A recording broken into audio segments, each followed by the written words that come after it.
Hello! Welcome back. Shannon's eating strawberries. I don't know why I called that out.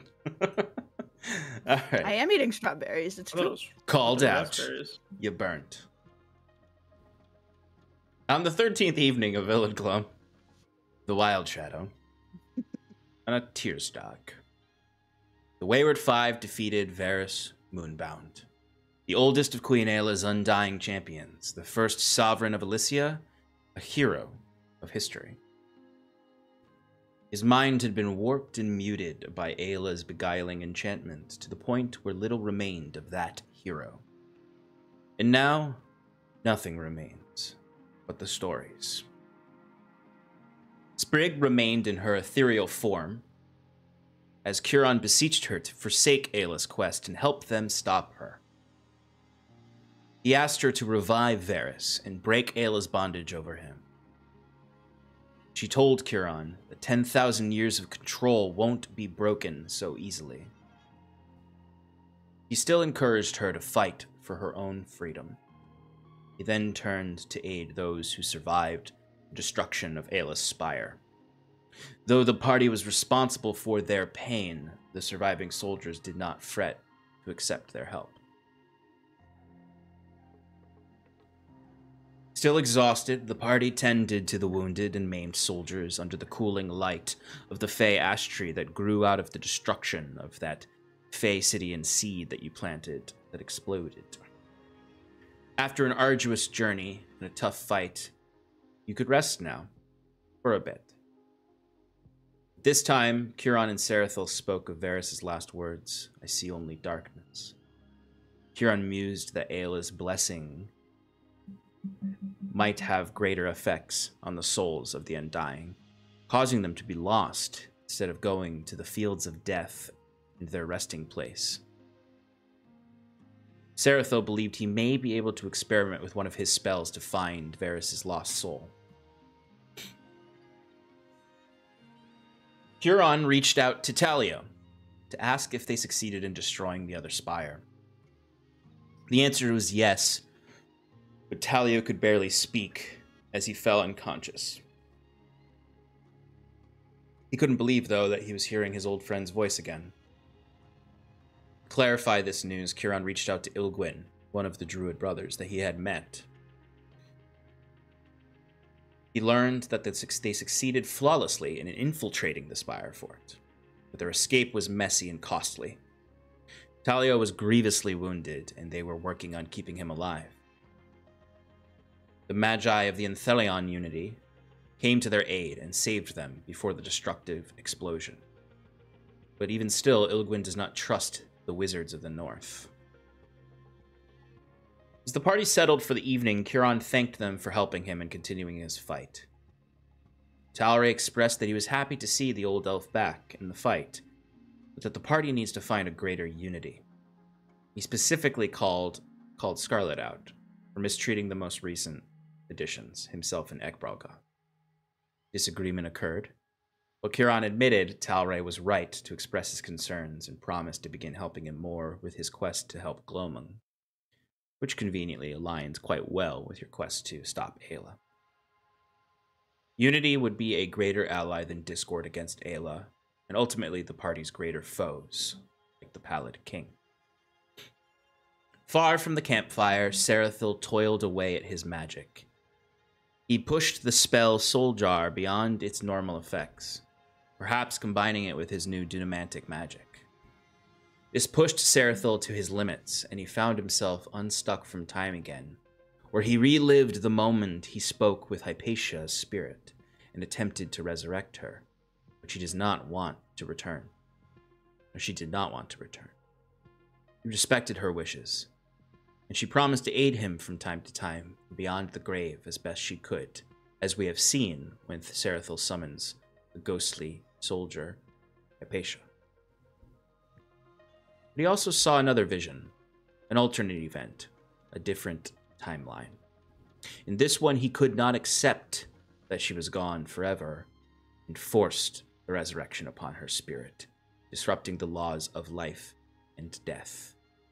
This unleashed the fury of the psychopomps upon his city as spirits of the dead from beyond rampaged across his timeline.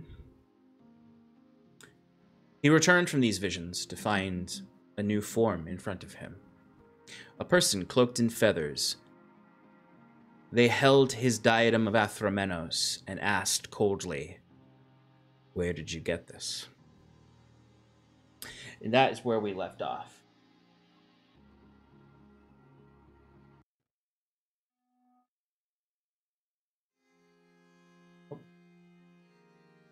Oh no. That's too happy. I know, that's why it said my description of it was contemplative strings, and I was like, but this is. I mean, that's exactly what it is. Yeah. You should add happy contemplative. I know, string. right? Is it contemplative or contemplative? I've always said contemplative. I've said contemplative before. I think it's potato. You know what? I'm going to see what Google says. You do that while we talk to Sarathil. It's contemplative. In a voice that sounded very much like Stefan. Did you didn't know that Stefan does voice acting specifically for the pronunciation? It's not acting. I didn't even They chose my pronunciation to be the pronunciation. Ah, that's what it is. They took Stefan how and they're like, stumble over my words all the time and can't pronounce things properly. They were like, that sounds good for us here at Google. So yeah.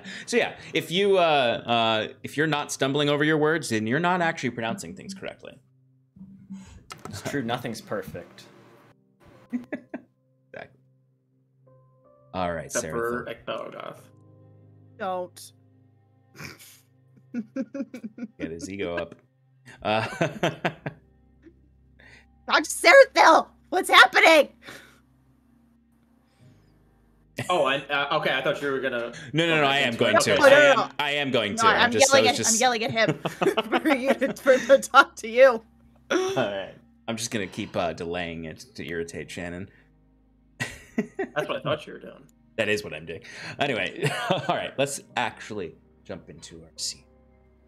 So, Sarathil, the only light around where you are is really kind of the light of the magical runes of your spell that are kind of emanating from your book, and the skull of Hypatia, because that's also what we saw. I didn't mention that. We saw him turn Hypatia's skull into a arcane focus. So there's sort of this dim turquoise light that is underlighting you and this figure that you see before you. And you see that they're actually like floating. This is in reality. This isn't like a vision. No, this is not in the vision. You are in. This is not in the visions. You are sitting exactly where you were before you became unstuck from time. Okay. And they are there in front of you. Okay. floating. You can see they are humanoid in form, kind of almost elf-like in their litheness. But it's sort of like you can see just the bottom of their bare feet floating underneath the cloak made up of black feathers. You can just see these pale feet underneath. And the hood is heavy over the face, so it's completely, but you can see a little bit of it because of the green light underneath. You could just see a very like sharp, bony chin with the same pale colored skin on it. You could just see the chin really in the green light as they're floating, and they are holding the crown in their hands. And the head does lift up a little bit, and you would see the face is elven in nature, but gaunt. Very similar to yours, except not Gwyn. They are like a primordial elf. Yes, exactly. Kind yeah, of. yeah. And they have ancestral elf. Ancestral elf. Yeah, and they have black eyes, no pupils at all, completely black. No light escapes the eyes, and no hair, not hair to be seen. No beard, no eyebrows, no hair on top of their head. What do you say in response? Shocked in coming out of just the concentration he had. Say, I came across it upon my adventures. I can assure you I didn't steal it, if that's what you are implying.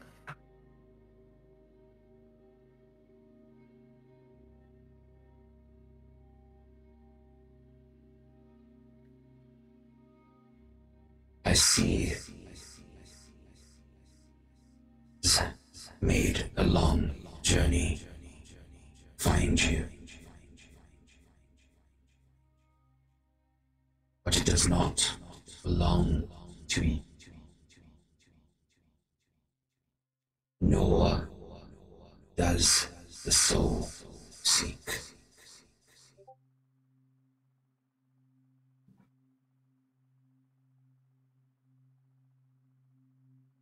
Contemplated for a second. I can gather that one from the vision that I saw, and possibly just my own intellect, that I know that this is a psychopunk. Yeah, I mean, you were talking to Kieran about psychopomp, or I gave you what you knew about psychopomps last time, and you can definitely presume you're not. You have no idea where they are from. Yeah. As far as a plane goes, you might presume that they have some knowledge of Athromenos because they are talking about this, but it doesn't necessarily mean that they're from Athromenos. Mm-hmm. Okay. Responding to what you just said, I believe I've heard of your kind. Be feared. And I must apologize if I have done something to provoke retaliation or your wrath. It was not my intention. I worry for the soul of this individual that just passed before me, and want to make sure that it was not lost.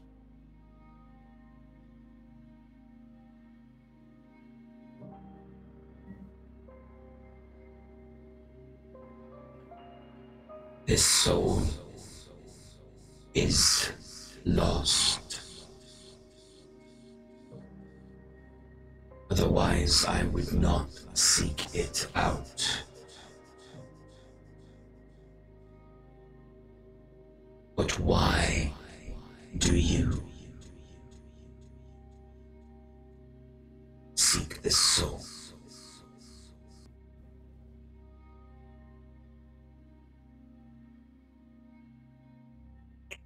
For me personally, about the safety of the soul, I must say, I do not care too much, but will try to convince you that I do. But a companion of mine does.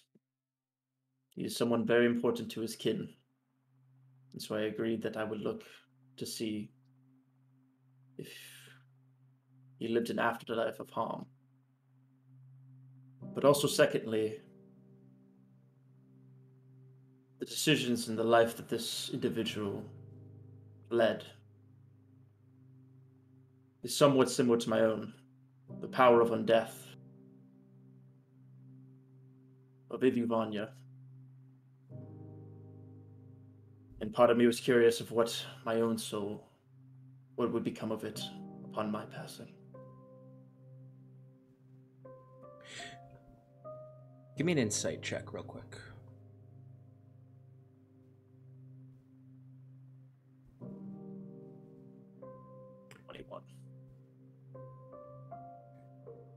For everyone else's knowledge, if you were to look over, because Sarathil's not that far from you all.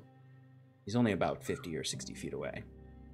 If any of you are to look over at Sarathil, you would not see this figure.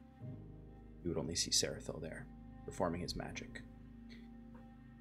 If you were to get any closer, you would hear Sarathil talking to himself, basically.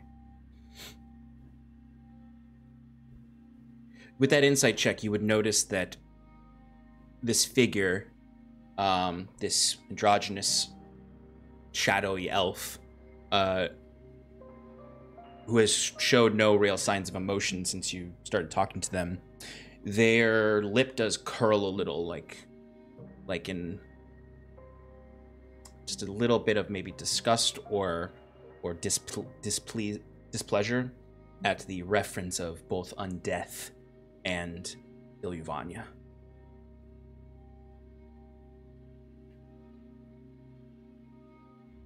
But it also then moves closer to you, and when it moves, it is unnerving. Maybe not to you, because you've got a lot of unnerving things about you too. But it sort of becomes this shadowy ghost form as it moves. It doesn't just sort of float towards you. It kind of shrinks and disperses into a I wouldn't say, it doesn't look like smoke, black smoke. It looks like almost like a sludge that moves through the air and then reforms in front of you.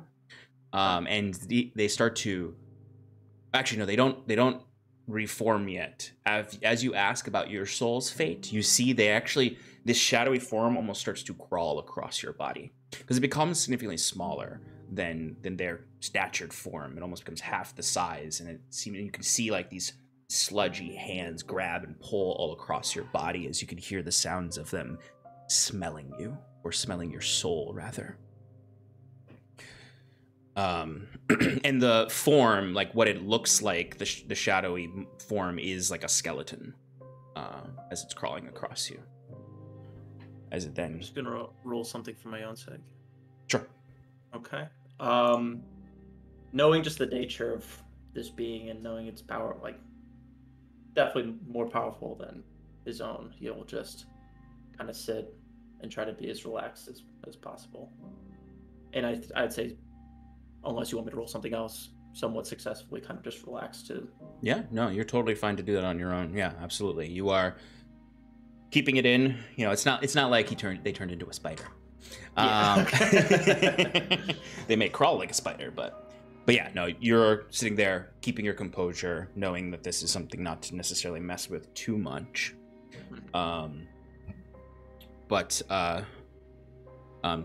Stefan, for your reference, because you walked away, if Curon or Ekrogoth were to look over to Sarathil, since he's not that far away from you all, really, you would just see Sarathil. You wouldn't see this figure.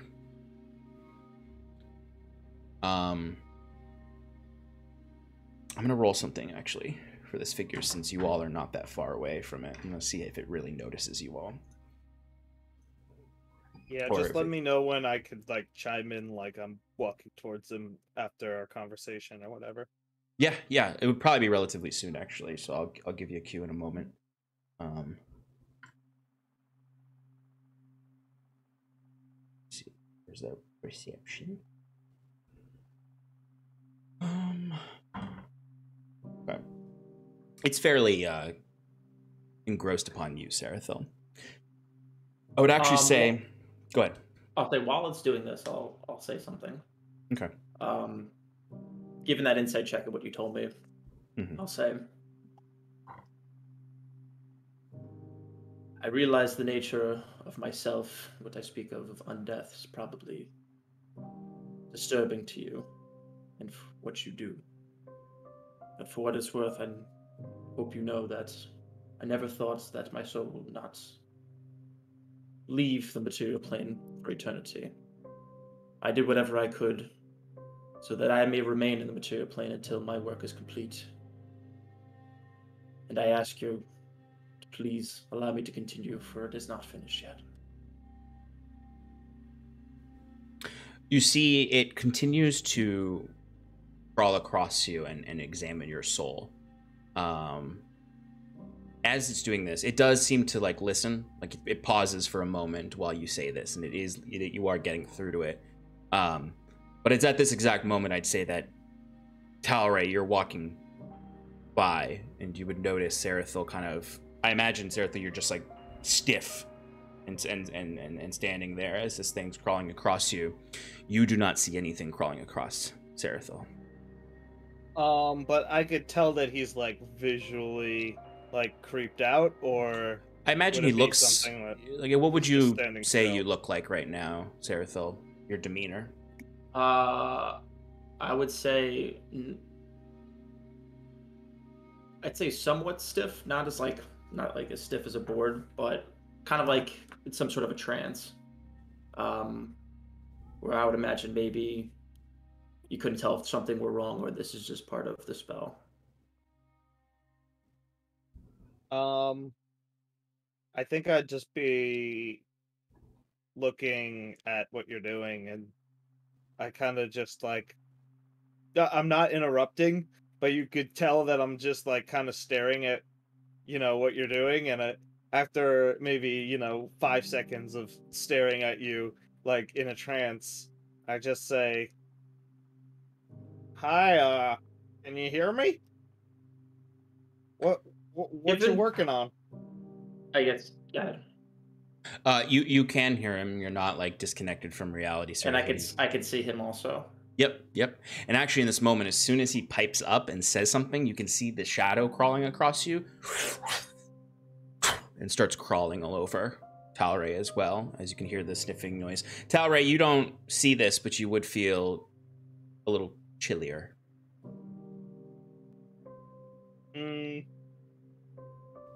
I kind of just shrug it off, I think. Like, I'm just like, This whoa. one's soul is a refuge, destined for the fields. I have a question. Yes. The soul chain that I have, is that doing anything? Excellent question. It is tugging towards Sarathil. Remind me, what does your soul chain do? If I even know. It contains the you talked to her about it, I think, or him about it. I'm saying Michael forgot. Okay. Yeah, it contains souls of the people I've killed, and I'm supposed to bring them back to the Cirrus, but I haven't been doing it yet. Okay. Yeah. So they're just chilling in there. Well, now they're tugging towards this thing. So she has trapped souls in this necklace.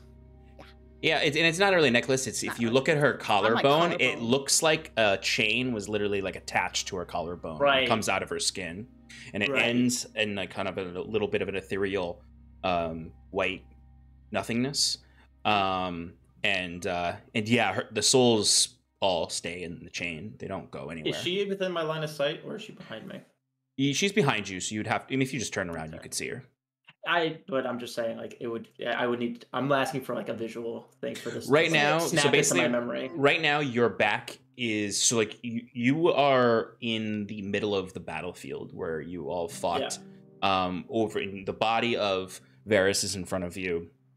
I'd say Talray is just a little bit to your right, and behind you, about 50 or 60 feet, is the rest of the group sitting by the campfires with the soldiers who are all tenting up and going to sleep. It's probably where you Curon is going to put the bubble for you all to sleep tonight.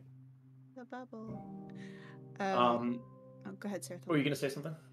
I was just gonna say if I feel it tugging in that direction, because I imagine I'm just kind of like sitting and chilling, but that's you and Timber are kind of collapsed into each other right now, that's sitting right, by the fire. That's right. But it doesn't normally do anything, so this is weird. And I assume that it's tugging in Sarathil's direction. Yes. The only time you've ever felt to do this is when you would bring it back to the Cirrus and it would tug towards her. Cool. So, I'll kind of just like disentangle myself from Timber for a second and just be like, I'll be right back. And then I'll kind of like turn around and like look down at the chain, which I assume it's like pointing straight at Sarathil. Mm-hmm. And I will look. Well, realistically, it's actually pointing at Talray. Well, Talray, because the thing is there. Yeah. And so I know I don't see anything. But is there like an energy or something that I feel like, would I be able to tell if it's the Cirrus or not? You would definitely be able to tell if it's the Cirrus. You would immediately feel that. And this is not, Okay. You don't have that feeling. Okay. The presence of the Cirrus is dense with you. Okay. All right.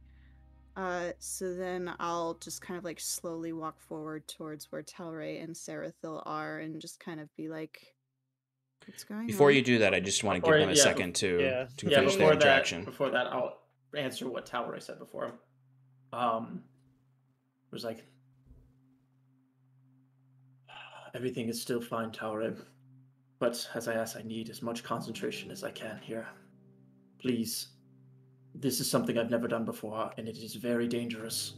I wouldn't want anybody else to get hurt. So feel free to watch me, it's fine, but please keep a distance and keep everyone at a distance. Talray's eyes narrow. Just generally, Sean, does anything he's doing or the feeling that I felt remind me of any fiends or something that I might have seen in the past? Or anything that, like, I would say just because that's my favorite enemy, but like, just generally. No, you don't need a roll. I would say you don't feel a fiendish presence in this ritual. It looks very much like the energy here is very Sarathil, if we're going to give it any kind of energy signature. But there is no fiendish presence here except for, 100 feet away where Ekbralgoth is killing people or something. Is eating animals. Drinking their blood. Yeah, I just do what he says, and I'm gonna, basically just give him a wide berth. And I'd say at this point is when Scarlet starts to walk up. And yeah, I'd obviously try and stop her. Yeah, quickly, though. Yes.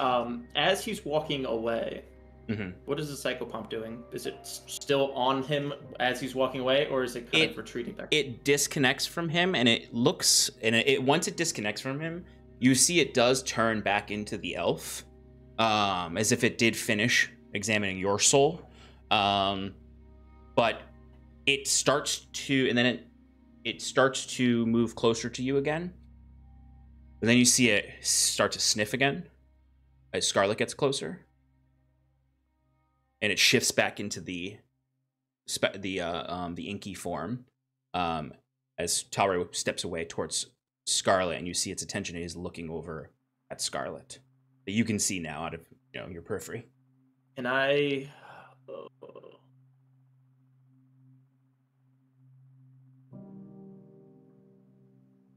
can I roll just a maybe either history or arcana check to just get any more information about maybe what Sarathil knows about these things, of what their desires are, or what piques their interests, I guess? Sure. Go ahead and Besides give me, I would say you could do any of the inquisitive intelligence checks. So religion, arcana, religion or arcana, I would say. Like similar to a demon, do they like making deals? Do they like anecdotes or something? Yeah, go ahead and you could definitely do that. A history check. 25. Okay.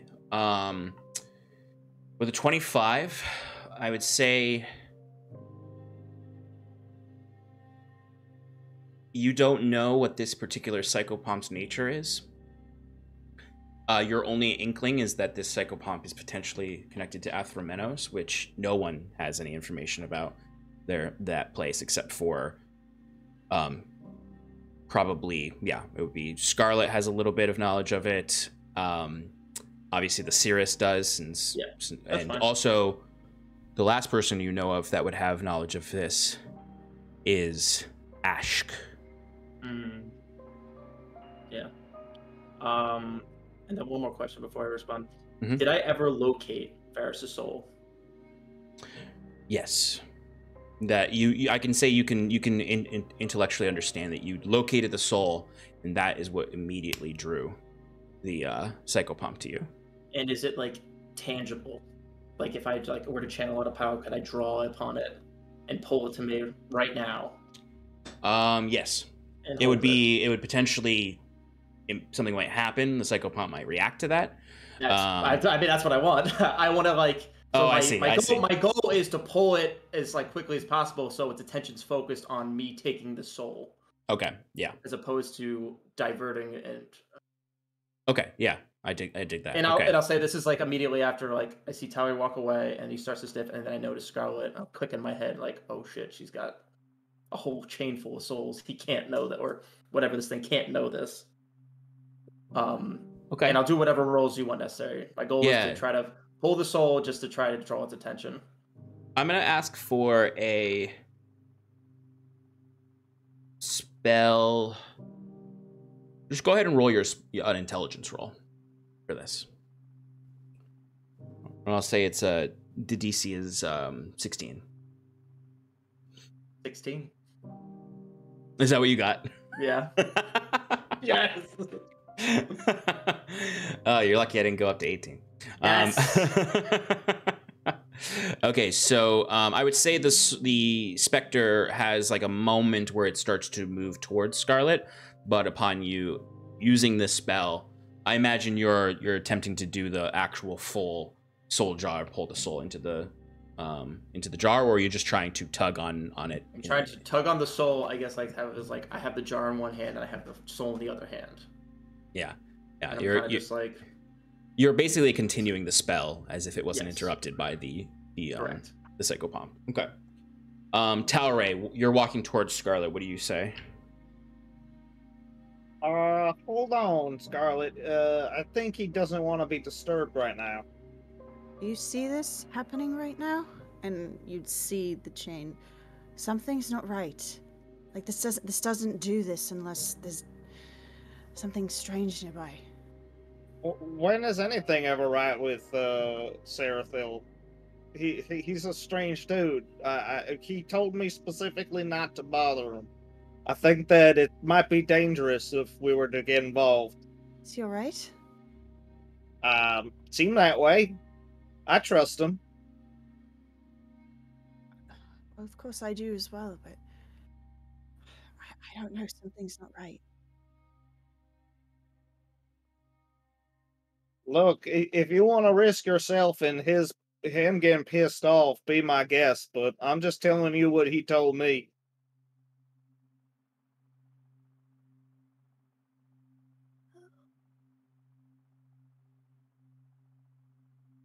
What does he look like again? Are you just like talking to yourself?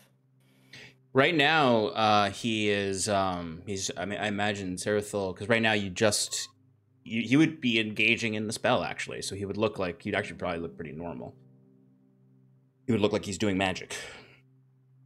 He's playing Magic the Gathering. I'm drawing from the swamp. All right. Well, now that I'm intrigued, I'm not gonna go away because I want to know what's going on with this, but I won't get any closer yet.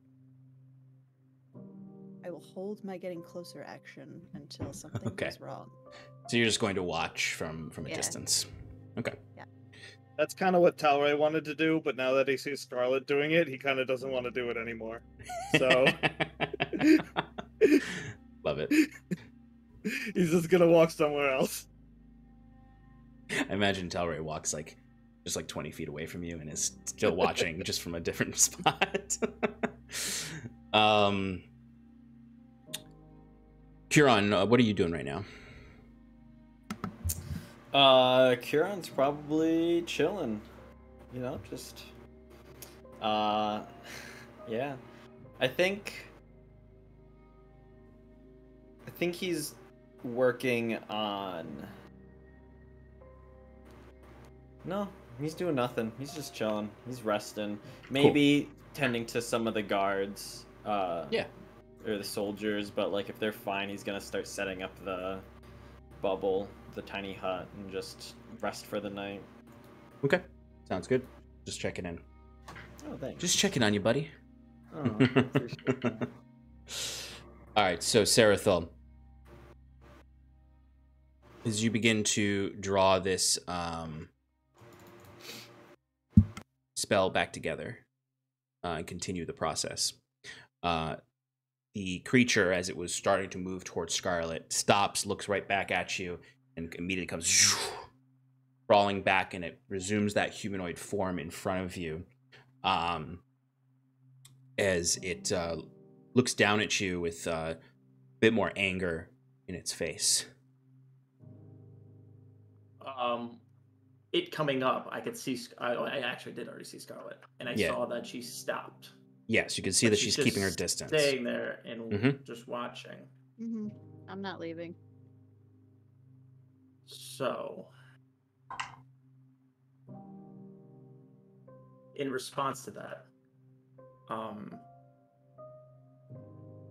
Sarathil's speaking loudly, but like in a certain way where it seems like it's part of like an incantation. Mm-hmm. In enough volume for Scarlet to hear. Would go,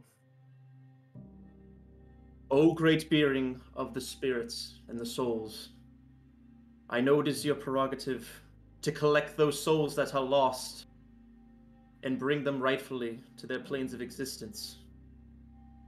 But I beseech thee, let me shepherd this one,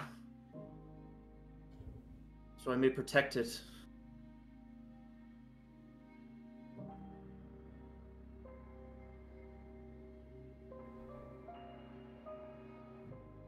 I do not bring souls to any rightful place. I collect those that are lost so that they do not turn to oblivion. This soul's passage is for record. It has no resting place.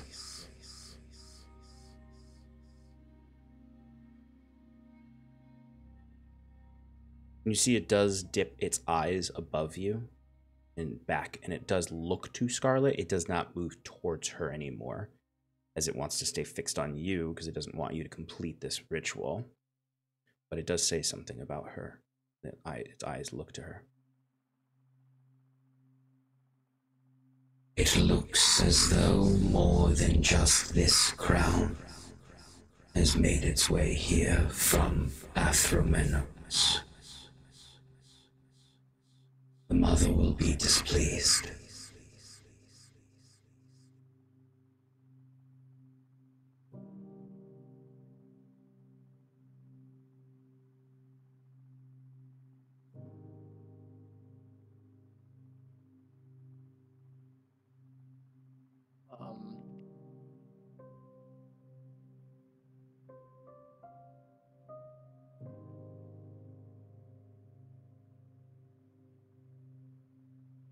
But apologies on the confusion of your nature. I guess we are both aligned in that we do not want to see this soul go to oblivion. But perhaps, if I may convince you, I do not wish to keep the soul away forever, just momentarily. There are things in this being's life that are left undone. Justices that need to be corrected. And I look upon wisdom and answers for it for the time being. The spell I am looking to do here will only last for so long, after which I will willingly give it up.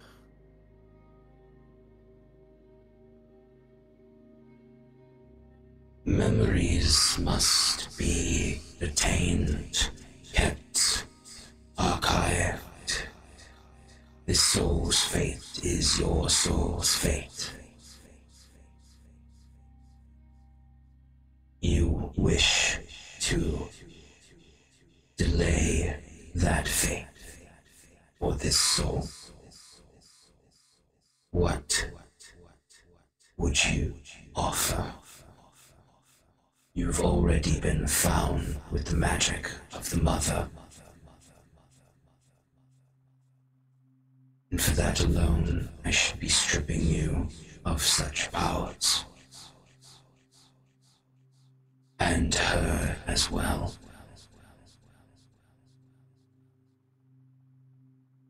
As its eyes then come back down to you from Scarlet.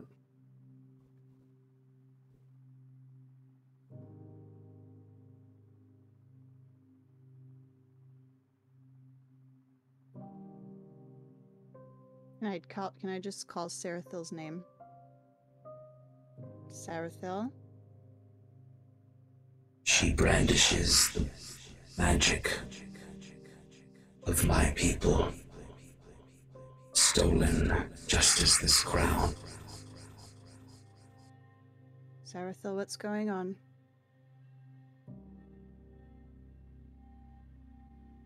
Her fate is now tied to that stolen magic.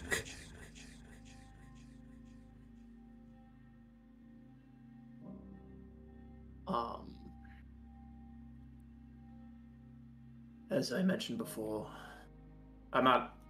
this is response to Psychopomp, not to Scarlet. As I mentioned before, we are not the original thieves of these items. That's all I wish to convince of you. For any transgressions, you cannot punish us for a crime we did not know which was committed.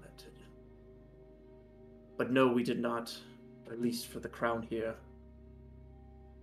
I used it only for the good, as much good as I saw, and not once for defilement of the mother. The mother does not concern herself with what is right and what is wrong. There is no punishment. There is only recovery of what is ours.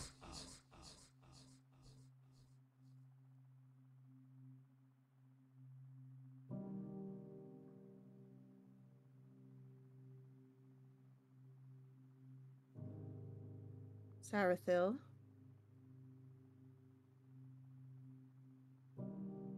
And then I'll take a step closer. He's not answering me.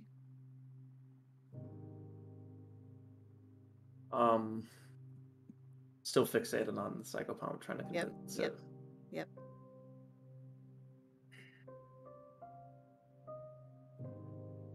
You see the Psychopomp, just real quick before you speak, as it ended that last sentence, it actually descends down from its floating space, and you see those bare feet touch the earth.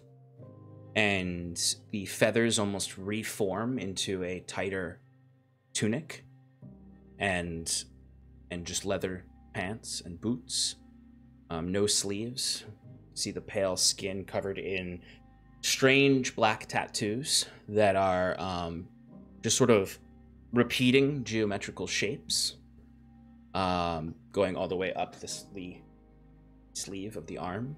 That bald head, you see long elven ears and those black eyes staring at you. You can also now see that they do have at their waist two gnarly looking sickles.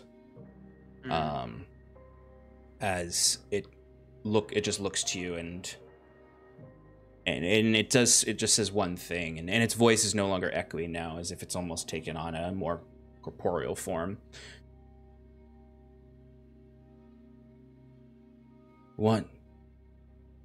do you have to offer?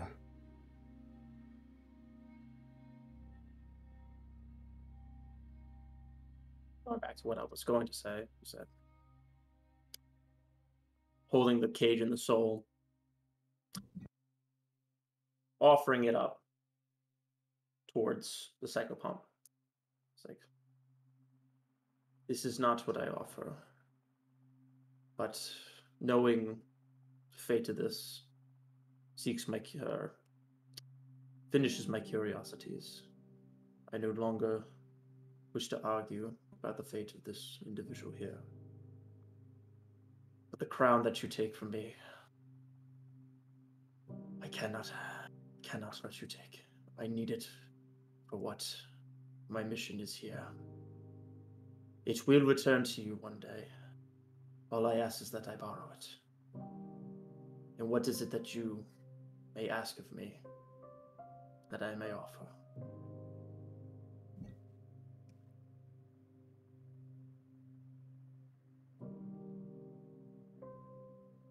Those who have stolen from the mother or unduly possess the magic of the mother have in the past pledged service upon completing their use of said magic.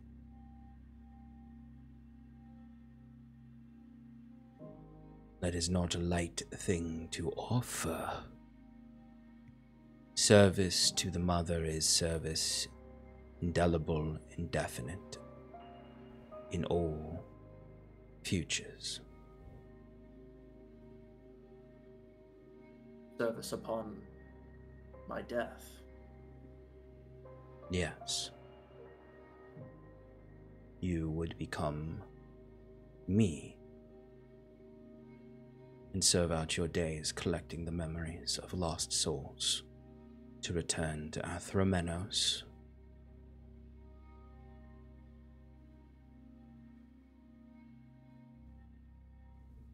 Pause for a second. Contemplate. And just from my own knowledge, from what little I know of Athramenos and the mother and all that stuff, are they essentially like lawful neutral? Yes. They're not inherently evil? 100% lawful neutral.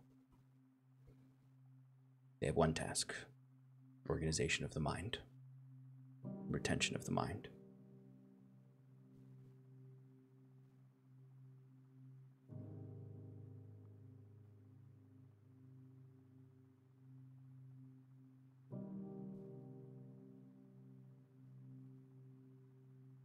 Sarathil, do you need help?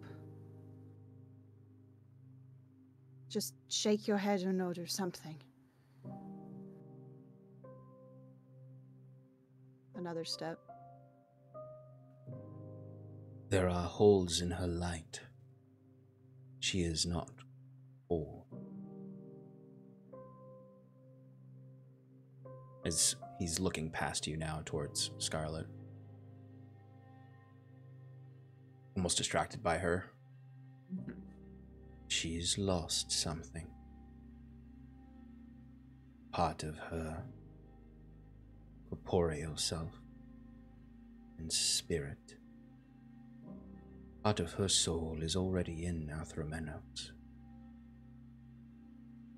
Small part, but vital. After that, and her stepping closer, Sarathil would just raise a hand. And two meanings, actually. One to kind of like signal some Scarlet to stop, as he'll like gently just like shake his head as a response. And then also saying, my duty is not yet done. And it would be completely derailed if I lose the power of this diadem. As long as I could see the evils of my past come to light, I willingly accept an oath of servitude. Am I close enough to hear him? How loud are you talking? Because, I mean, she's not that far away from you. She's like maybe 20, 25 feet away. I would try to speak so she couldn't hear. Yeah, I would say give me a perception check, Scarlet. And I'm going to say DC's 18. 12. Okay.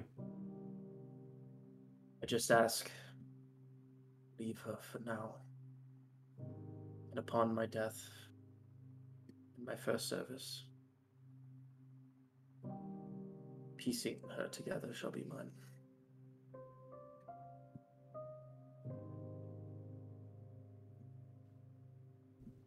You see they look to you and they take a few steps back, back to their original position, no longer kind of...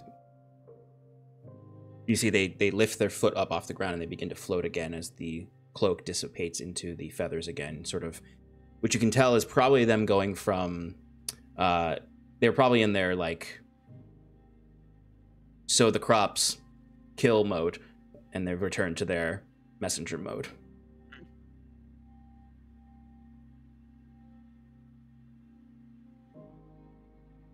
It is done then.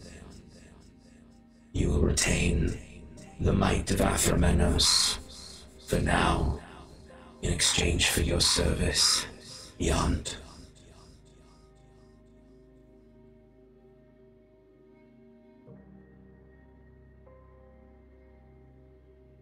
Very well. Might I, or do you even have a name? May one day we meet again, or when we meet again.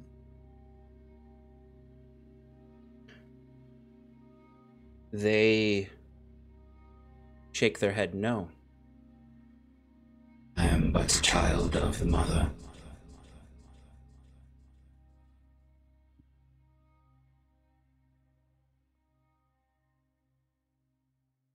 That's where I'd be one day. I suppose. For your cooperation, I will delay the harvest for this night. I'll return for that soul tomorrow. Do not try to circumvent the harvest, nor your servants.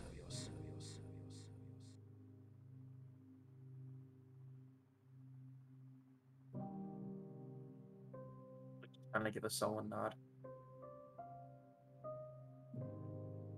And as you nod, there's almost a moment where you're you kind of look down, and as in the quickness of just looking up, they disappear. Like, Yeah. not in a plume of smoke or anything. It's just as if you no longer were granted vision of them, basically. Batman me. They Batman to you, yeah, for sure. You have gained something out of this, though, besides just a little bit of access to this soul and keeping the diadem. You now have an ability called Mother's Sight. It is a once-a-day use, and for 1 minute, you can see the souls of any individual within 10 feet of you. And you can also see fractures in their souls if they're missing any parts of themselves, specifically memories. And you only discover that you have this because you turn around and you can see Scarlet. And she is she's a rather large void where her heart is, in the aura of her soul. Hole in the aura of her soul. Mm-hmm. I'm just kind of staring at you like, what's going on? Are you all right? You should have stayed further. Why? Something could have happened. What? This is dangerous magic. I told Talray to tell you. Dealing with the souls. It's a very nasty, tricky business. gesturing to the, well, I guess the chain wouldn't be doing anything anymore, but am I able to just like pick it up? Yeah, you're always able to kind of Yeah, hold okay. hold I it. didn't. Yeah, okay. Yeah, I am aware. Yes, and you know the risks of trying to pull a soul back to the material plane. There are forces out there that collect them. And if you were not careful enough, you were nearly taken. I know that. These are going back to someone who collects them. At least to my understanding. Yes, and you want to be touched by another one of them. What are you talking about? Who are you talking to? Actually, I wouldn't say that because I wouldn't know that. What were you doing? What magic were you delving in? If it's dangerous, you shouldn't be doing it either. Yes. Oh.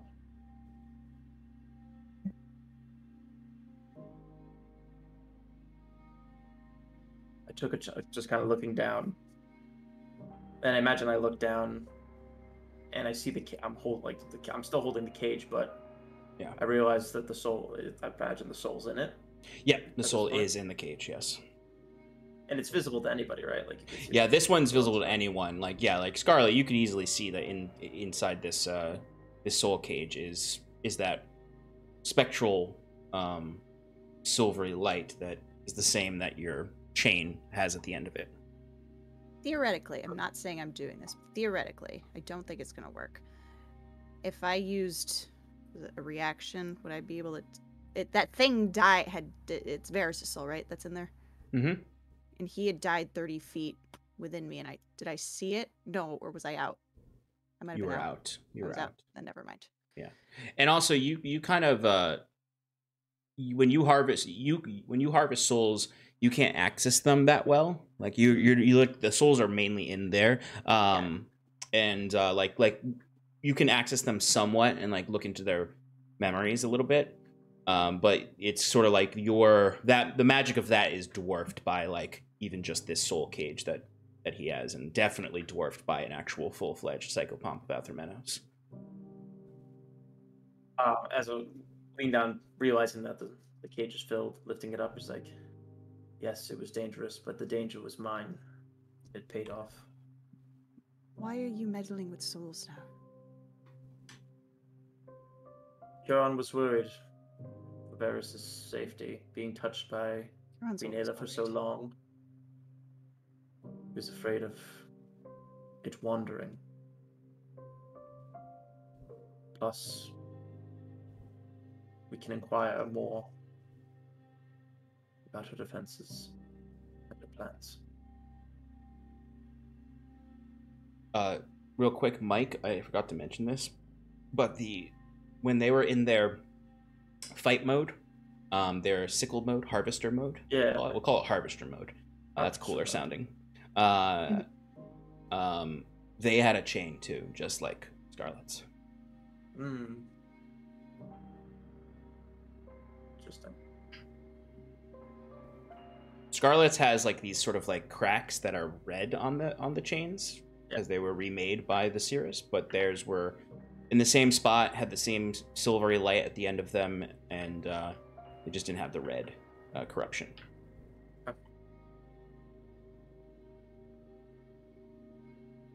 This is heavy work, Sarathil. You shouldn't do it alone. Is there anything I can help with? Can I hold it for you? The cage. Of course. The magic is already completed. The danger has been averted.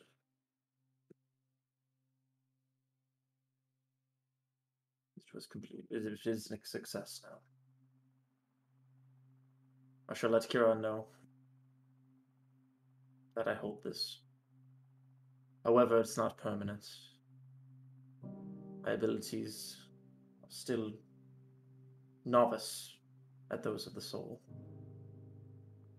I think I'm able to only contain it within this vessel for a day. So we have to make quick work. But I can also assure him that I know that upon its release, it will not be lost.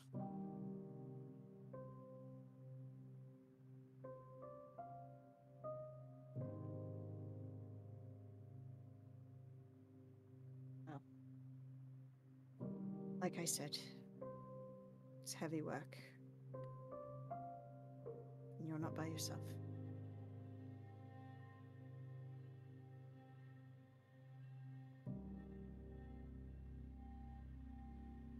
As I'll nod and kind of just outreach again for the cage, Yeah, asking if we're kind of back, Yeah, I'll get it. and make our way to Huron. Easy enough to, the vigor is over. You feel, some weight added to you, Sarathil, and some weight taken off. Yeah. As you return to the campfire where I imagine Huron is. Just, yeah, a moment of just looking back and just breathing heavily, thinking of the deal I just made. Yeah, eternity. It's a heavy thing. It's not like, Yeah, you just pledged your service to another extraplanar entity for the rest of time. Yeah, No big deal. In order It's to worth it. keep what you already had. Yep. Happens. I guess your only other option was Losing it. And then losing it or just- declaring war on a plane of existence. Yeah, exactly. Losing it and then having Scarlet rampage the party on a daily basis. And Huron. And Huron, so. Sure. Okay. But Huron, I imagine you're just sort of going to and from the soldiers, helping out, maybe helping feed them and preparing them to go to sleep, because it is quite late at this point. As Talray, I imagine you're not too far either. Yeah, I would probably be up in a tree, You can't really tell if I'm either resting or if I'm just staring at the moon. Because I'm too high up, I guess. Yeah, definitely. They can barely see it. But you can return to the camp. What would you all like to do? Nobody has anything else immediately they'd like to do. I would approach Huron, wherever he is, and address Huron. I found him. Yes, you'll want to apply that salve in the morning, and you should be all set. Yes, come, let's go, he says, bringing Sarathil to, the edge of the encampment. And he goes, you found Varys's soul. As Sarathil, I guess, wasn't just holding it, had it within his cloak because he didn't want to freak out any of the other guards and stuff that are there. But once we get secluded away, pulling out the cage and revealing it, it's like, he's safe within here. He's unharmed, but only for a short while. And you'll be comforted to know that he has a place in the afterlife. Good.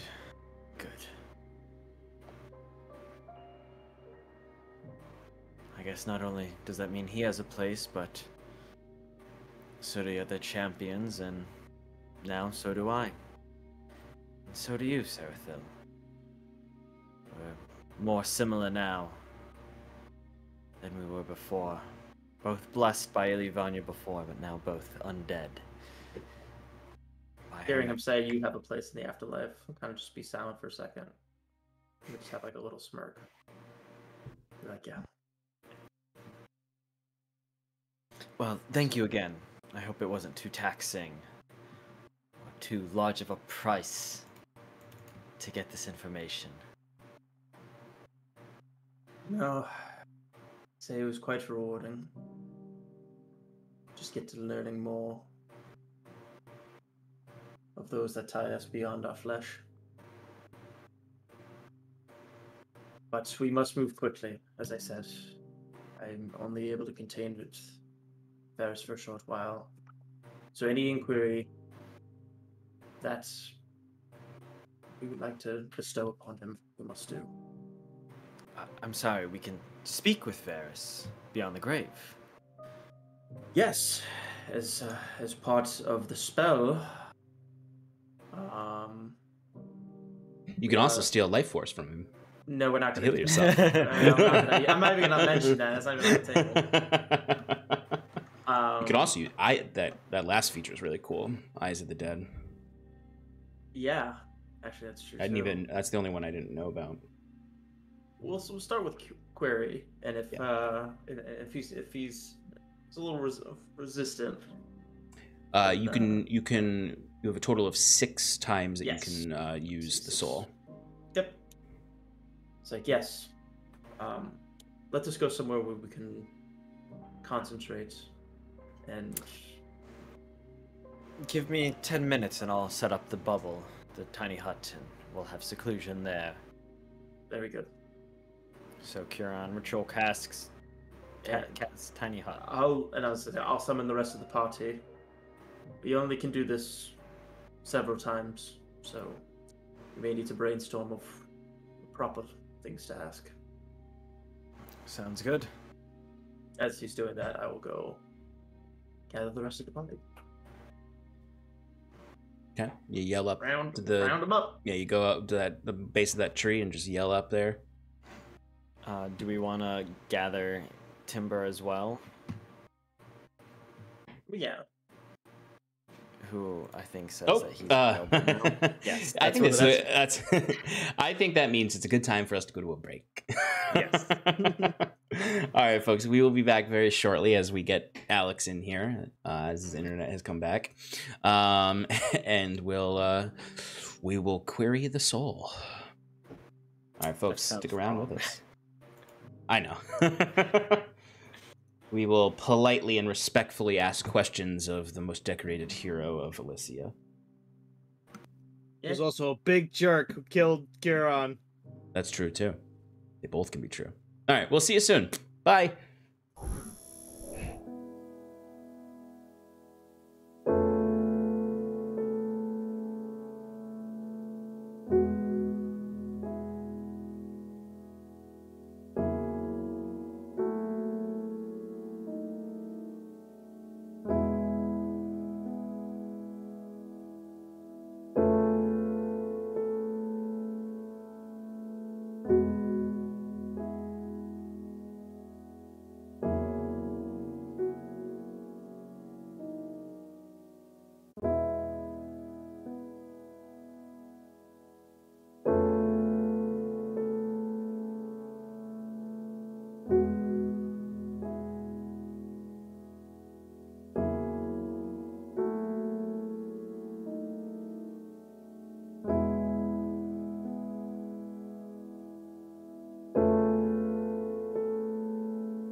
buddy, too. Advantage in What? Paradise. I used to be a dog. We have our timber dog. back. I got better. I'm still a dog. Shannon is making chicken nuggets, so she'll be back shortly. But let's jump back into the session. So, to just give you a quick recap, if you're just joining us, Sarathil, through experimenting with magic and attempting to retrieve the soul of the slain Varys Moonbound to question it, summoned a psychopomp, specifically one of the children of the mother from Athromenos. And it was like, excuse me, but you got some of our shit and we want it back. That's not even why I'm here, but like, two birds, one stone. While I'm here, I'm going to get that crown back. And oh, look at that. This lady is covered in our magic. So we're going to take her also, or at least kill her and take everything the powers back. Thanks for alerting us. And Sarathil was like, whoa, that's not what I did. And he's like, oh, I need that crown. And he was like, can't help you, buddy. It's the law. And then it was like, well, what can you offer me? It's asking for a bribe, like most law enforcement. And Sarathil was like, I don't really got anything. And they were like, well, you got it yourself, so why don't you offer your services forever and ever and ever, doing my job? And Sarathil was like, fine, sure, I guess. Shit. Are you trying to say that Sarathil's now a soul cop? Sarathil's a soul cop. Not yet. Not yet. He's got some time left before he's a soul cop. Pretty cool job description, honestly. Like that movie with Ryan Reynolds. When they RPD. Oh my god, R.I.P.D. The worst movie ever made. Yeah, so that's Sarathil's afterlife. He gets to be on the R.I.P.D. That sounds so much. You could have used so many animes, but you went with R.I.P.D. Cool. I know. I was specifically going for the least cool option. Well deserved. Was it Jeff Bridges? Deserved. I don't want to be Jeff Bridges. Well deserved. I mean, I want to be Jeff Bridges, but I don't want to be Jeff Bridges in that movie. Yeah, oh, exactly. Was it even Jeff Bridges? Yeah, it was. Yeah, it was. Okay. He had no beard, so he was beardless Jeff Bridges. But anyway. The worst kind of Jeff Bridges. The worst kind of Jeff Bridges. Yeah, we all know that. All right. And now, as sort of a bonus to that deal, he gets to keep the soul of Varys Moonbound for the evening. And the psychopomp will come for it tomorrow. So now the party is gathering in Kieran's tiny hut, or Ilyuvanya's tiny hut, to decide how they want to utilize this soul. They have 6 uses of it, and they can use it to ask it questions. They could also use it to see something that it saw in its life. They could drain its essence to heal themselves, and they can also borrow experience to give themselves advantage on rolls, their next roll. Obviously, they're probably going to go for 1 or 2 of those. Unless they're just going to all get in there and just eat this soul together. But, so, everyone is gathered in. Scarlet walks into the hut with some chicken nuggets. Nuggets for everybody. And a Coke. And a Coke. And a lot of Coke. And a lot of Coke. She snorted Coke. Yeah, exactly. Scarlet has developed a drug habit. But anyway. Oh, no. We're getting off the rails. You all gather up in the tiny hut. Timber is probably groggily still asleep in the hut. But Talray, Sarathil collects Talray. And Kieran, you're there. Would you get Ekbralgoth? Or would you leave him out of this? I'd get him if it was gonna be real obvious that he was gonna be left out, but if he was out doing his own shit, I wouldn't bother. If he was just standing there, as I was watching, if he was standing next to Kira, or standing next to Talray or Timber, and I'm like, hey guys, you mind just coming with me for a second? I guess that's up to Stefan. What's Ekbralgoth up to? I almost imagine Ekbralgoth is like, he'd wandered off and sat down by a tree, and it just happened to be the tree that Talray had gone up to. Okay. So I'll say that he is around. Okay, then he is coming with. Then he's in. Like, it was just a situation. It's like Sarathil wasn't going to spend extra time to go look for him. Right. Yeah, that makes sense. Yeah. So you all are together. I'll wake Timber up.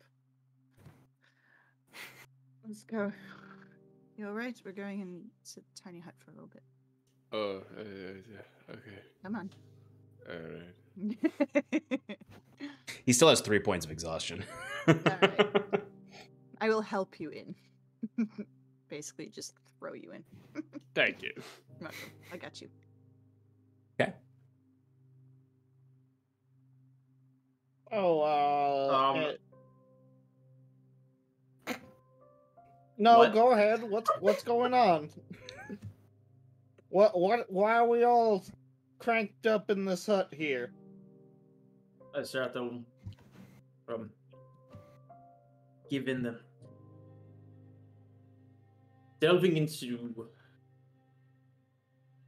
the powers beyond our own, I successfully was able to find, locate, and capture, placing down the cage in the middle of all of us in this circle, the soul of Varus Moonbound. Now, What the fuck?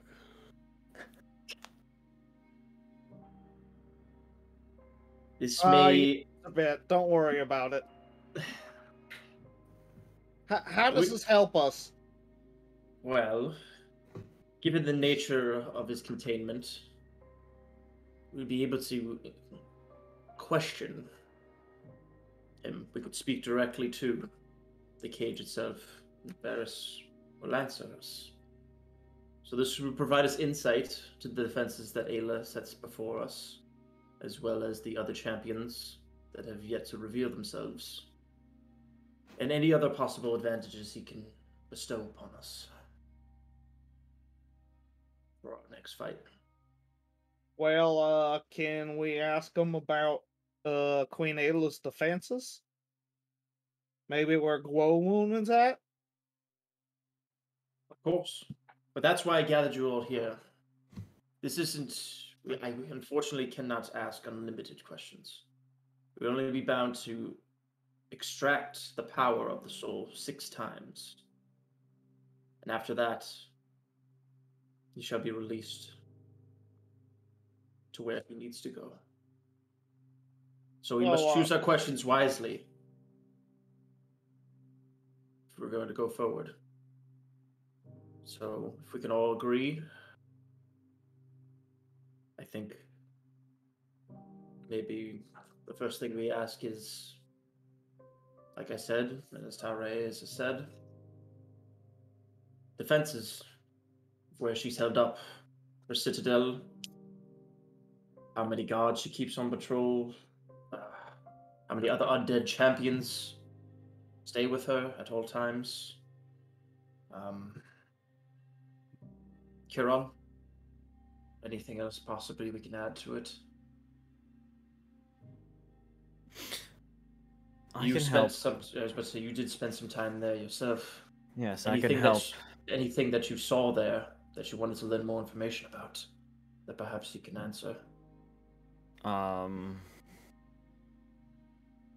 Sean, you'd said that there's one champion that is currently unnamed.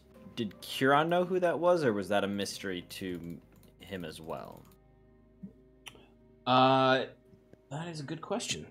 Can't find my notebook.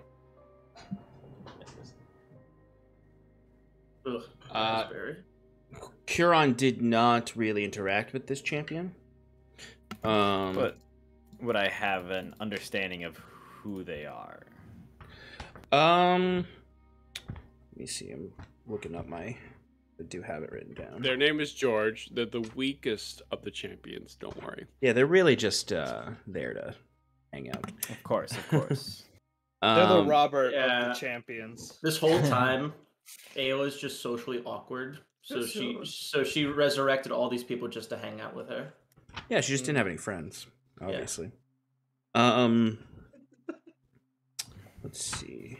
Yeah, George was clearly just the most popular guy in Queen Ayla's high school that she always just desperately wanted to hang out with. Yes. What does a 10,000-year-old elven high school look like? We'll never know. Huron, go ahead and give me a history check.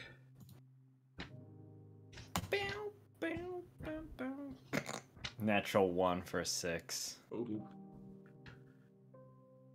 You did not know who the last champion was. Keep it simple. I do actually have it written down somewhere. I just need to find it. Well, I will say I got a decent view of the interior of her. What was once a lay sanctum at Theris Moor. There was one champion that I was not too familiar with. Varys might tell us more about them. As I see it, the information that we need is fairly clear, as you both stated. We need to know what the defenses of her temple are. I think we need to find out where Glowman is in the circumstances of his imprisonment.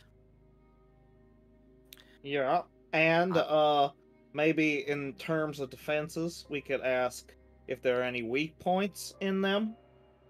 Like, instead of just telling us exactly what the map looks like, maybe if he can, tell us when the guard shifts change or something like that, might be helpful. I was also going to offer, and it might be ridiculous, but if she herself has any weaknesses, 10,000 years or more in her service, he's bound to have learned something. That's a good point.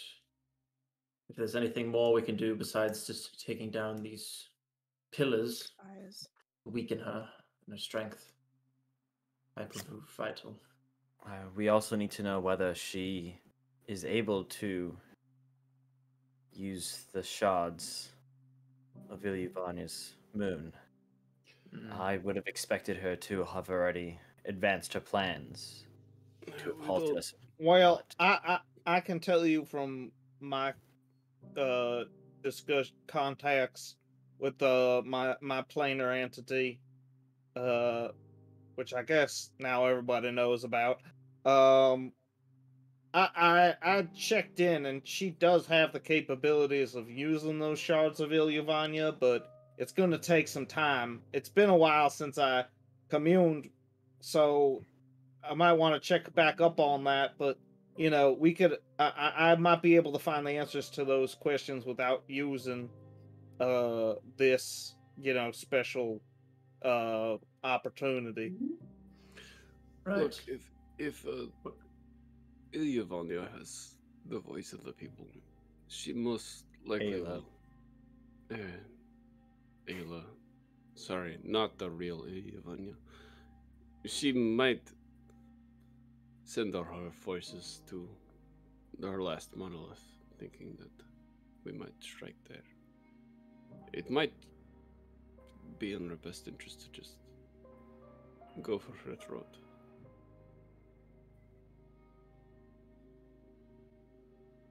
It's not a bad idea. I feel like she would be expecting. Well, as far as our next move, let's acquire more information first. That is the best ideal. As Timber just lays his head back, even further. Now, if it's alright with everybody else in the group, Taure, I know you've spoken your grievances before about what you had desired, being put behind everybody else. So I would say, in a sign of good faith, would allow you to ask your first question. Anything you want about Glowman, or what Varys may know about Glowman. Yeah, I nod to him and say, "All right, let's do it. Thank you." Hello, Mr. Soul. I tap on the thing. So as he's getting ready to get his question, I guess we'll do it. So I'm not voicing it. I'll like do whatever channeling I need to. So I guess Yeah. like activating the cage. Since I like try to think of like a codex or something where it like twists and like kind of like opens up.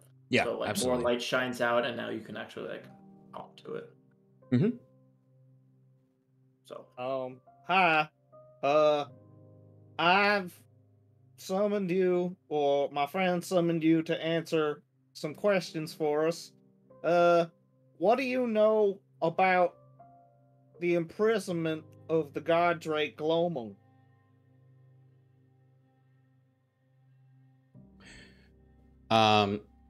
So Talray, you would receive a telepathic message in your head from the spirit of Varys.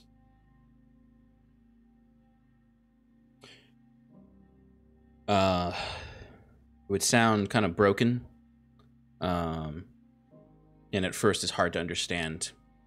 But he would say, Glomung the little Drake is held beneath her throne room and is being used to find Ilyuvanya's plain existence.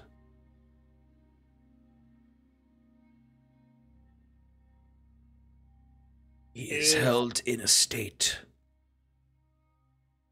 both here and beyond.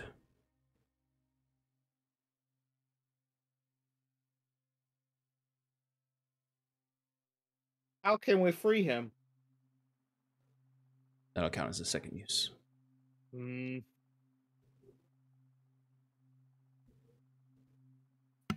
I'd say it anyway. Yeah, no, Kieran most certainly gestures like I imagine Talray starts to do it and is like, and Kieran's like, yes, please.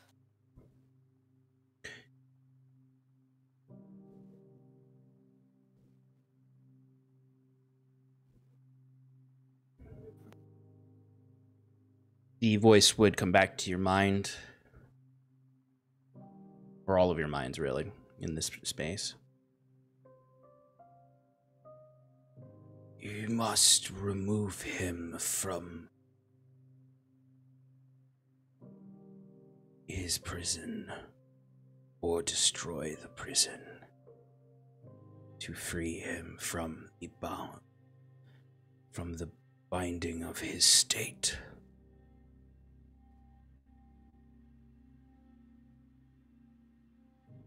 Her devices keep him locked in a perpetual ethereal state.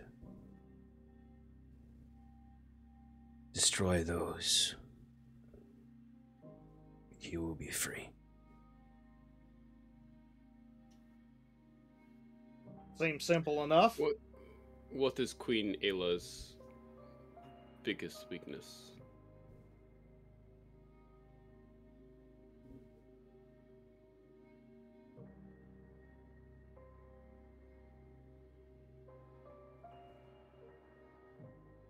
I have to actually that one.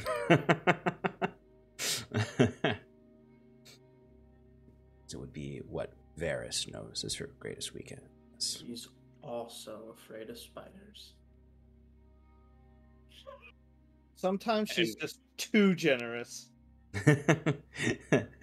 She works too hard.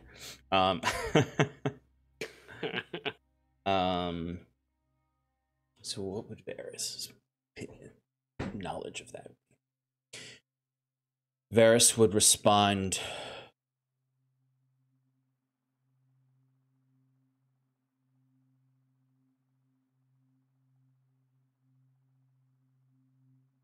Queen Ayla, the Undying One's weakness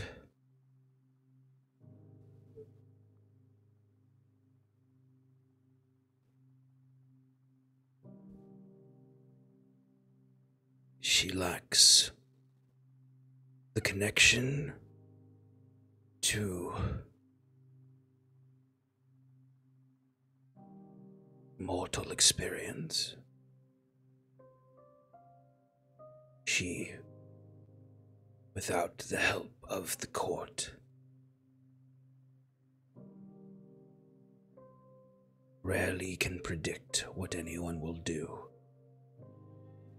Time is experienced differently for her. She will take longer to do things that would normally take a moment.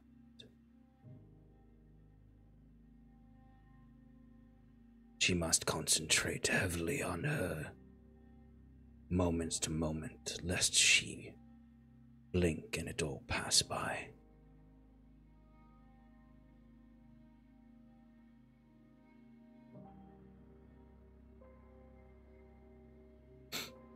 Looking to Kieran quickly.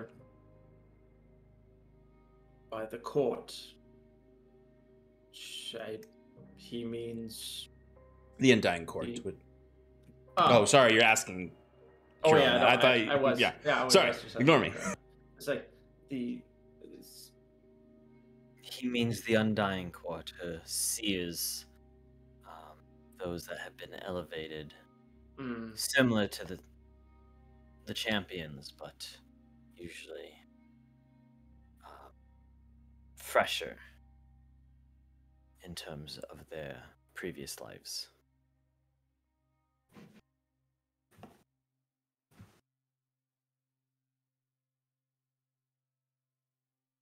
She's also vulnerable to necrotic damage.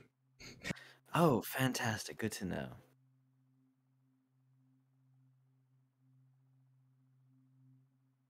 It only has a movement speed of... Just kidding. She has 5 legendary resistances. And 1 leg. The secret is to blind her. And punch her in the kidney. He's got a trick hip. But yeah, that would be kind of Varys's understanding of her weakness. In her current state, at least. All right, this isn't a question for him. How many have we gotten already? We've done 3 questions. We have 3 more. If it pleases the court, I would like to reserve 1 for my own personal inquiry at the end. You don't want to do it now. Very well. Perhaps our next question could be the garrison she keeps there, unless you know, Kieran. Well, instead of asking about numbers, why don't we just get right to the point and say best way in, best way out?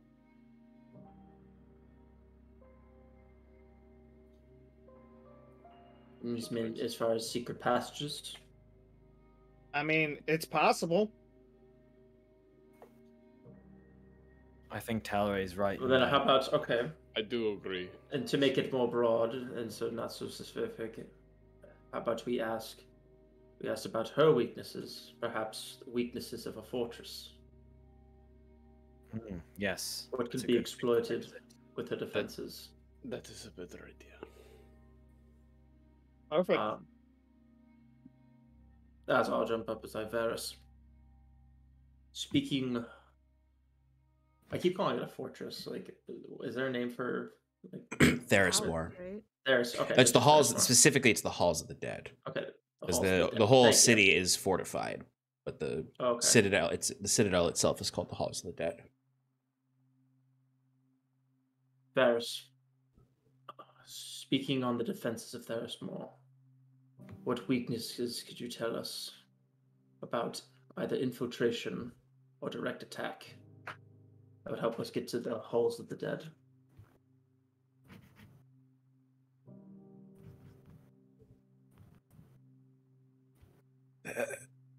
There is more.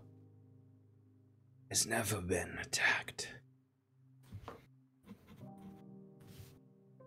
The walls are ancient and weak, though old and enchantments still rest in the bricks from its origin. If you can teleport in using the pools of Ilivania, that is the surest way in and out. The citadel is hollow to the top of the tower.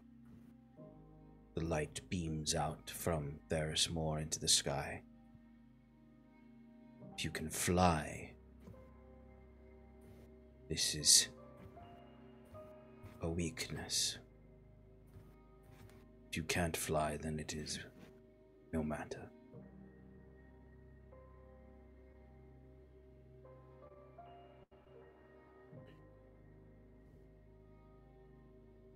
Huron, aside from inside the halls, have you ever seen Therismore? Yes, I traveled there before I set out on my quest. I met Wiswick outside the halls of the dead.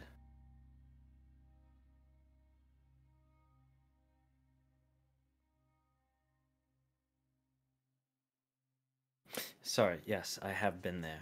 Yes, no, I'm trying to think of what best to use the next question before your personal one. I must say, though, what I was trying to get at is that aside from asking questions, I can jump into the memories of his past.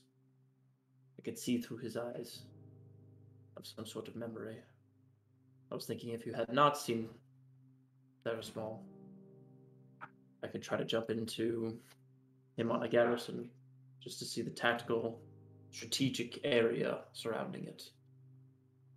Or if there's something else similar that'd be beneficial to see. Do you have any idea what it could be? Or if not, we can ask a final question. I think Kiran at this point is kind of like looking like deeply into the soul cage, just like transfixed on the light from within, and you just see like tears start to come down, and he goes, I think the best thing we could see from him is when he first found her.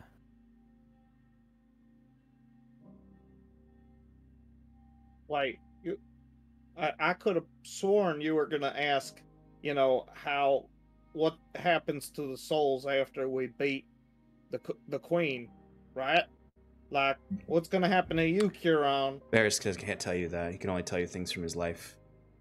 And also, Taure, as I guess you weren't there when I told Kiran, but digging into searching for Varys' soul here, I can assure that it is not decimated into oblivion. He has a place, and it is no harm will come to of it.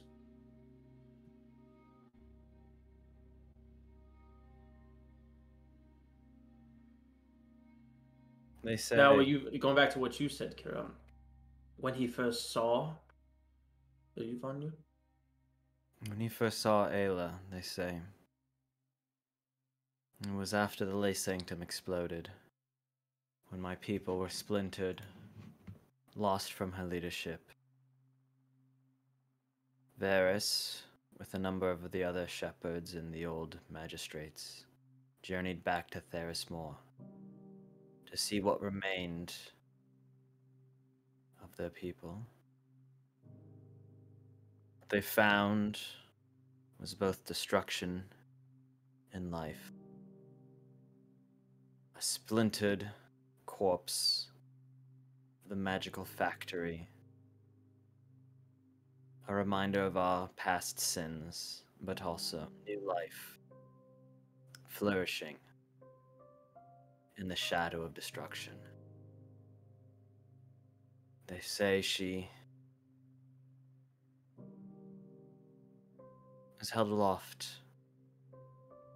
by some divine power. And maybe it's just my aging mind.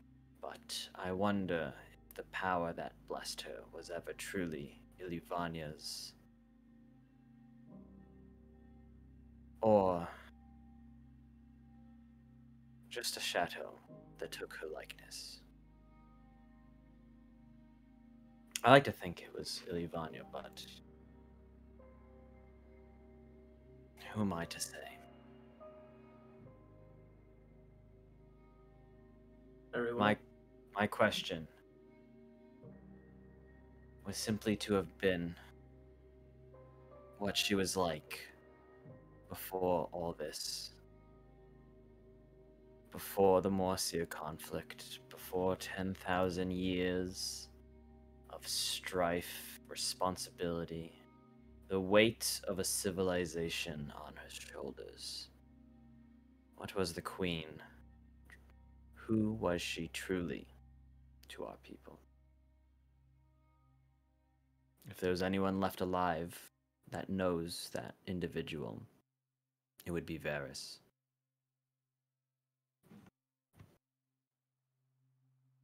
What that information will do for us, I cannot say, but if nothing else, it will sate my curiosity.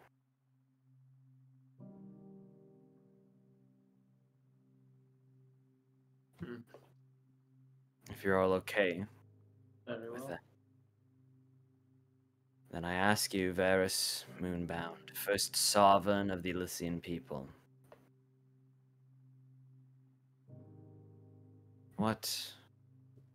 who was our queen when she first ruled these lands?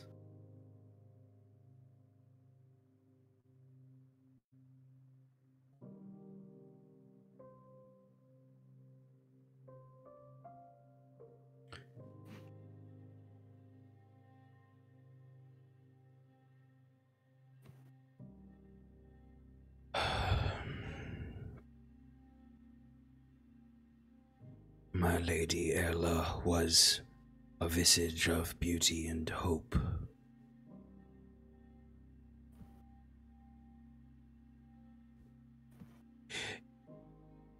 A hedonistic aristocrat broken down into a divine grace, stripped of her arrogance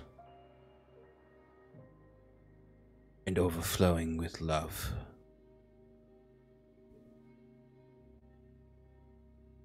Walking amongst the fields of Elysia under the whole moon, gracing each and every citizen with her smile.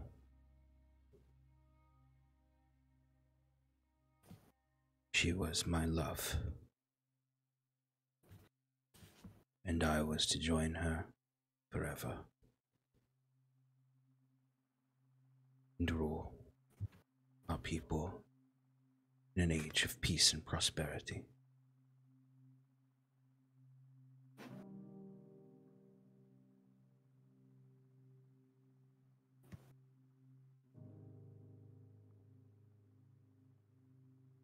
What happened?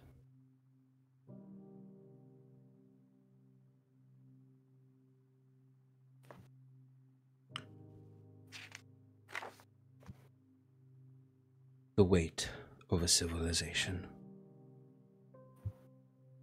Dissidents, rebels, all weakening the foundations of our nation. And her addled mind.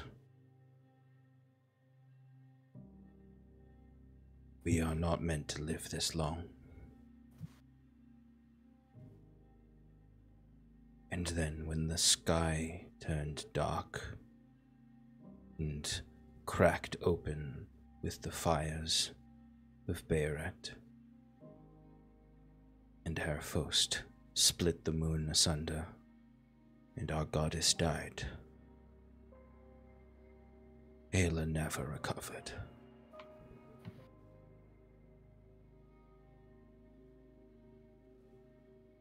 It was only recently that she began hearing the words. Well, she thought the words of our goddess.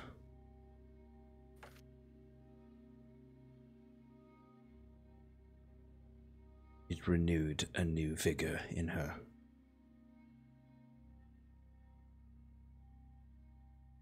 But it wasn't the same. And I could not even remember my name at that point.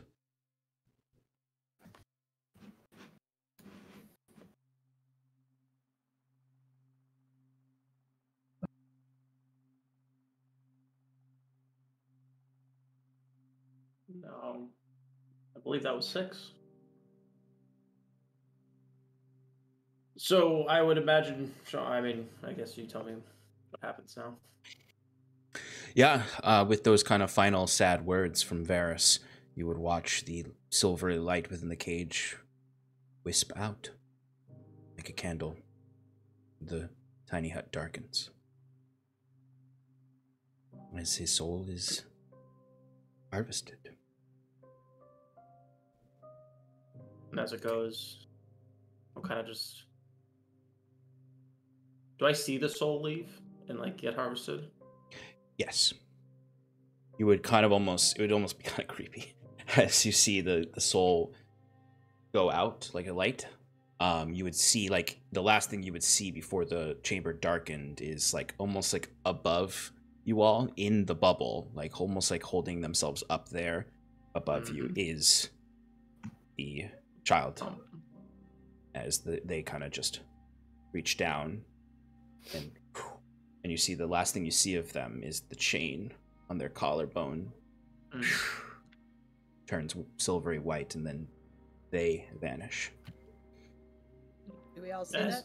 Nope, only Sarathil sees that. Okay, cool. As it was going, I'll say, go in peace, champion. Goodbye, Varys Moonbound. First of the champions to rise, first of the champions to fall. I hope the rest of us follow quickly. As you said, we're not meant to live this long. And then Kieran kind of turns to look at the rest of the party and goes, well, we can discuss our future moves now or wait until the morning if everyone prefers. I think we should rest. Can we wait Yes. until the morning, please? Of I'm course. quite drained from all this. I think rest is the best choice for now. Then, of course, those who wish may stay within Ivanya's protection. There is a certain comfort I get here. A familiar one. I'm glad to give that back to you all. Timber's out before you say that last thing. A little rude, but okay. Talray starts walking outside of the hut, preferring to, rest up, with nature, and looks back at everyone and says, gather your strength, friends. We're gonna need it. And you could tell that, like, ever since he answered his questions, he kind of had, like, a menacing grin on his face when he was, like, asking them and receiving answers. And, ever since then, he's back to his normal self, but you could tell that, something's stirring inside of him, like the stubs of the horns that are on his head are just, like, embering with a faint light, which you usually only see when he's, like, fighting.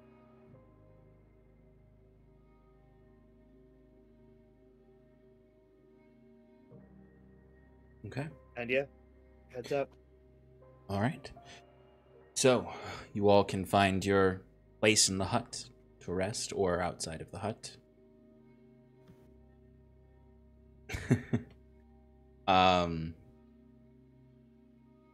yeah, you can get your long rests. Yay! Finally. Yeah. Very much Level needed. up. And you also all level up to your next level. Sweet. Oh yeah. You can finally take advantage of your level up. Okay. Oh, feels so good.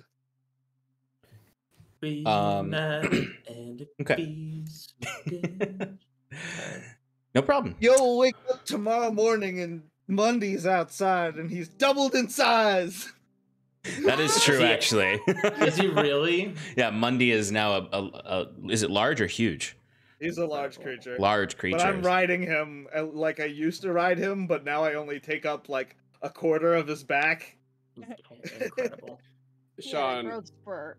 I took something. Wait, what level are we now? 15? 15, Yeah. baby. 18. Yes. Officially in Officially 18 tier 4 of years play. old. We're gods now. Yeah, you're small gods. Sean, I took something that What'd you take? is not useful. What'd you take? Just so you know, Gaze of Two Minds as an Eldritch invocation. Which one is that one? Is that where you can like talk to people mentally? No, I could just take an action to see what's in people's minds. Something Not useless. mine. That's true, actually. Hey, Sean. But the thing is, I'm blinded during it, so like, Ooh, interesting. it's really more of like a non-combative. Yeah. Sean, Yes. you want to grant me another power for making a deal with Aphromenos, just for flavor's sake? Just because I tapped into souls and I'm always the Psycho down Pump? always down for flavor features. We already talked about this. A little bit of a draconic transformation, but not so much. Oh, that's right. I totally forgot about that. Yeah, absolutely. Do you want to do that now? Like, what do you? How does it? So you're flavoring draconic transformation, right? So that Yes, it has I a like the specific flavored- effect. Oh, Yes, okay. it's- I'm fully like yes. remembering it all now. What? I guess in what context do you want to present this right now? I know we talked about what it would look like, but can you even actually kind of tie that to the psychopomp, giving you kind of your fate as a psychopomp eventually? That's what I was saying. Like, instead of draconic, obviously, that would be like lich transformation. Yeah, basically. Lich, yeah, it is a otherworldly transformation. Yeah, so yes, okay, I got a way to We do can talk this. about. I'm just saying. We can discuss it later. It doesn't. No. I want to. Now that we've talked about it too much, I got to manifest this.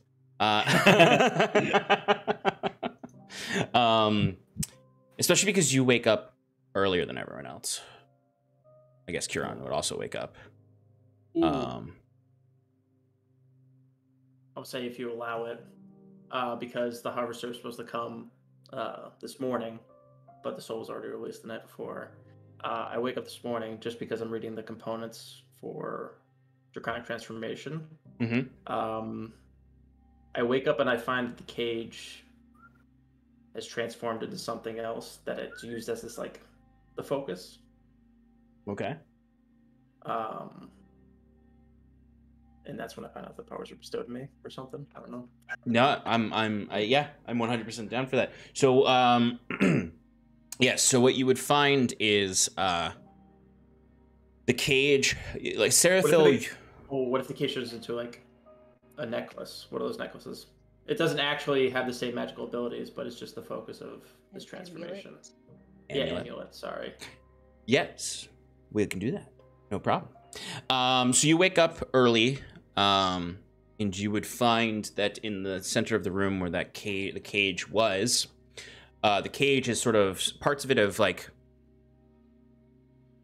melted away, I'll say, and reformed to this sort of malformed hunk of metal, where you can see it has shaped itself into a. It's almost like if you hadn't experienced what you experienced yesterday, you'd think this was just a neat coincidence, like Jesus toast. But it has like it's melted into a. If you squint properly, it looks like a skull. Of like a hunk of obsidian that now looks like a kind of like a skull, like melting. And as you pick it up, you could feel. You see the melted parts of it. It's quite cool when you pick it up, but there's some areas that crack a little bit. It doesn't feel brittle, but it cracks a little bit where it's melted, and you can see kind of coming out of it are sort of the same energy as when the child was crawling all over you and crawling all over Talrai to detect the soul within. That sort of ghastly, inky skeleton. You just see very quickly it just sort of into your arm. You can see like your veins are black under your skin, and it goes where there's no blood, but now there's this in there. And you almost, for a second, you think you feel a little boom, boom, like your heart works again. Except it's not blood that flows through your veins. It is It's black ichor. It's black ichor of Athramenos. And that's that. And when you access that, we'll describe how cool it looks. Yeah. Occasionally it might have some of your magic now might have a few flares of the kind of red coloration of like the ether shards in your crown. Okay. Which still neatly sits on your head. My head. I imagine Curon is just sitting there and this happens. As you see black ichor enter into Sarathil's arm from a melty little skull amulet. Well, it's really just the actual hunk of metal. You gotta put a chain on it. You're just watching me? Yep. Like, please don't tell the others. But for me to access the soul and to keep this crown and to protect Scarlet, the price needed to be paid. And I did. Of course you did.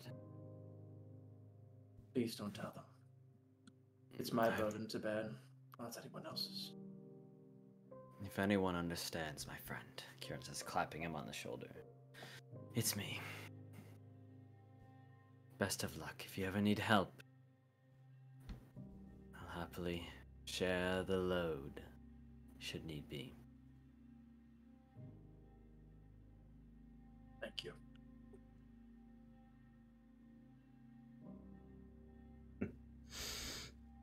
Could carry it for a while. Slowly, the two of you can have your mornings to meditate, pray, read, whatever you wish.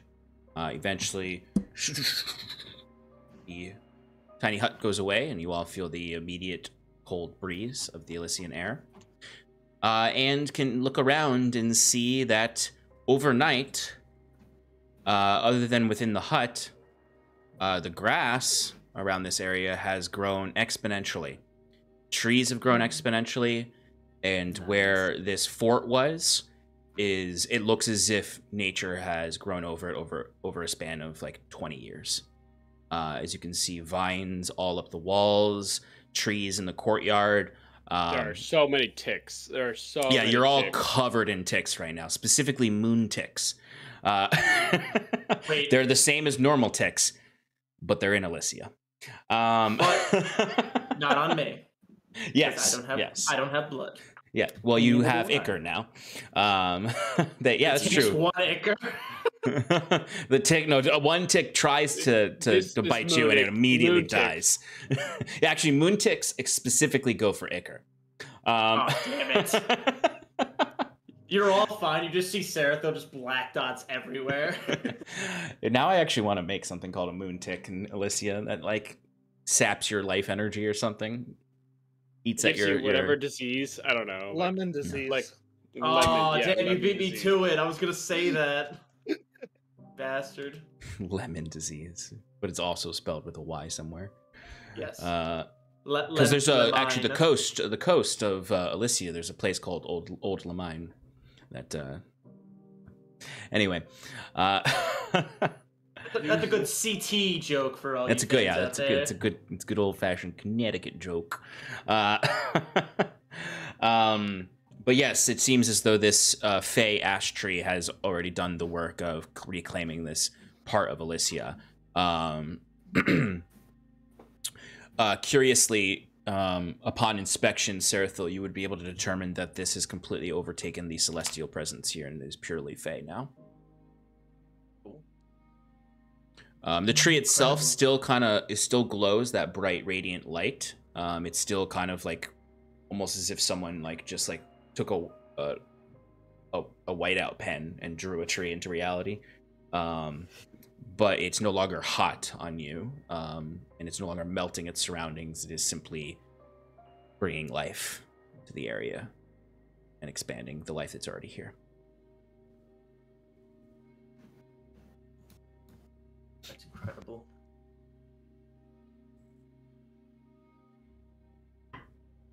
Yeah, if you might even think you're in a dream when you wake up because it feels as though you were sleeping for 20 years and woke up in the ruins. As you're admiring all of this lovely landscape, I'll kind of walk over, stretching, just ready for my daily dose of mind blank.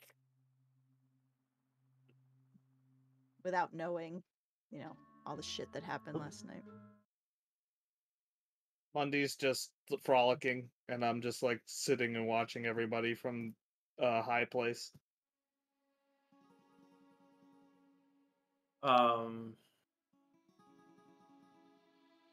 Yeah, no, nothing. Okay. Yeah, you would also all notice that Mundy is massive.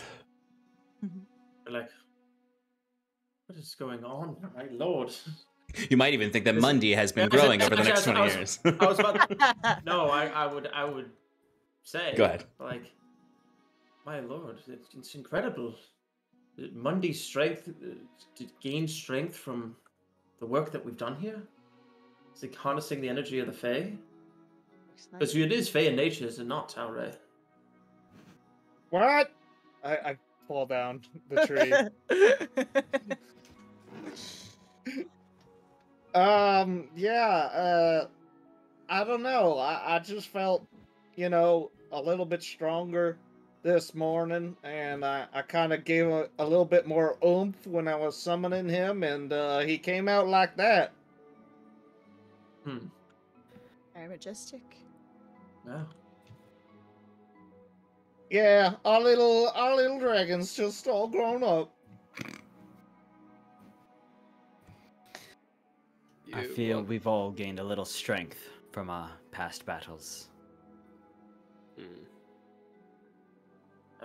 Yes. Missed Defeating Varus is no easy feat, that's for sure.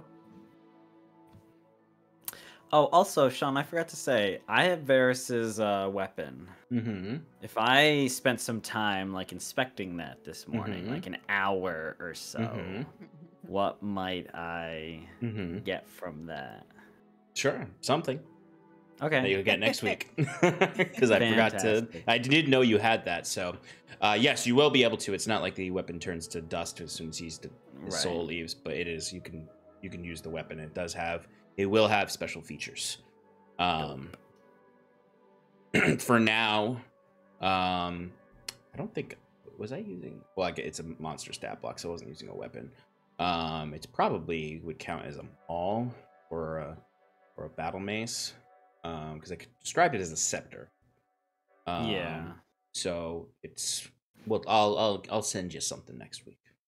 Okay, sounds That, good. you can use if you. That was more I forgot to mention it, and Mhm. I was just like, oh wait, I did do that. So let's remind everyone.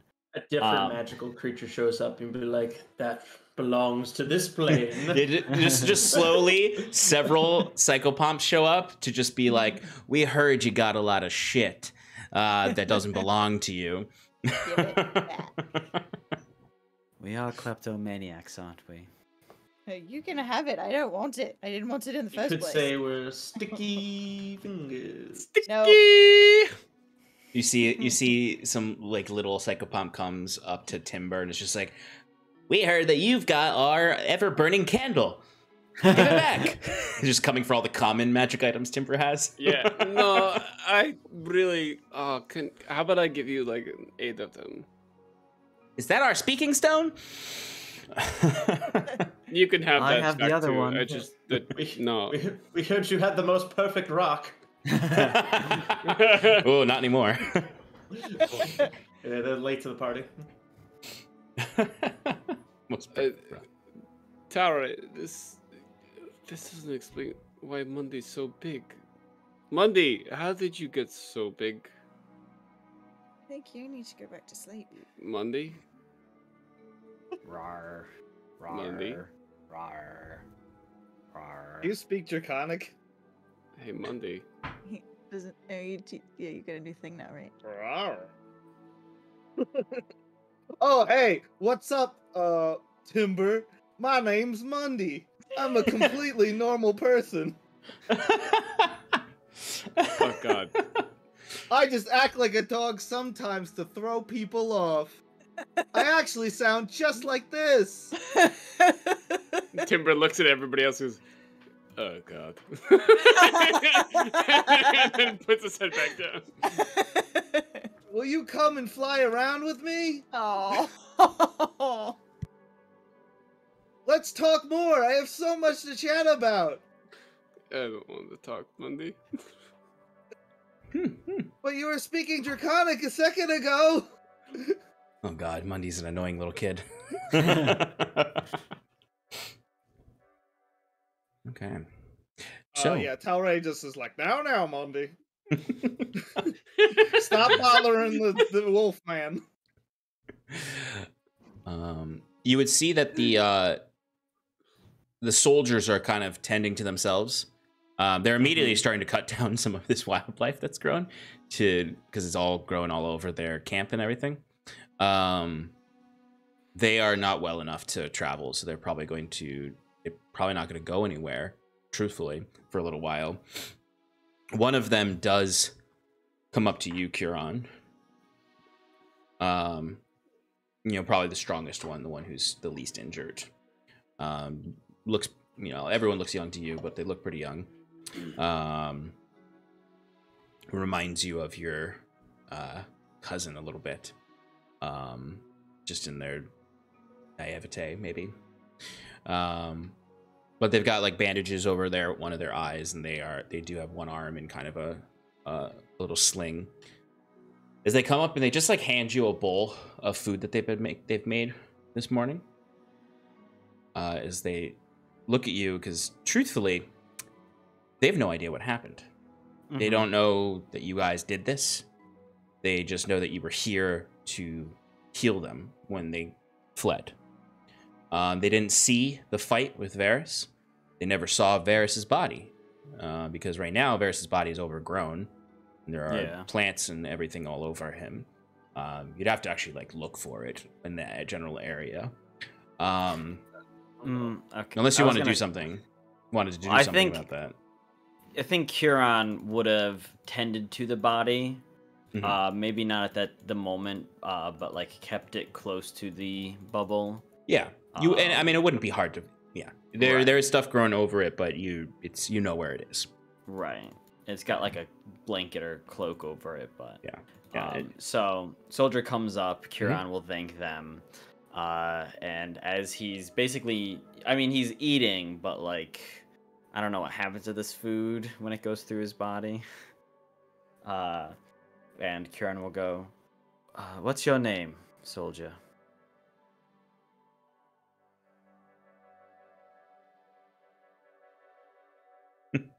I had a list of names ready Of course you do. Tudry. that are. Tudry Longbottom. Nope, definitely not that. Damn His name's Frank. He's got 2 wives His name is Ayla. and 1 No. kid. Oh, His name's A-Low. Alo. Alo. No. No. Hey, it's Steve. No, his name is. I'll just talk to him. He'll tell you what his name is because he's Okay. talking to you in this moment. Sorry. My name is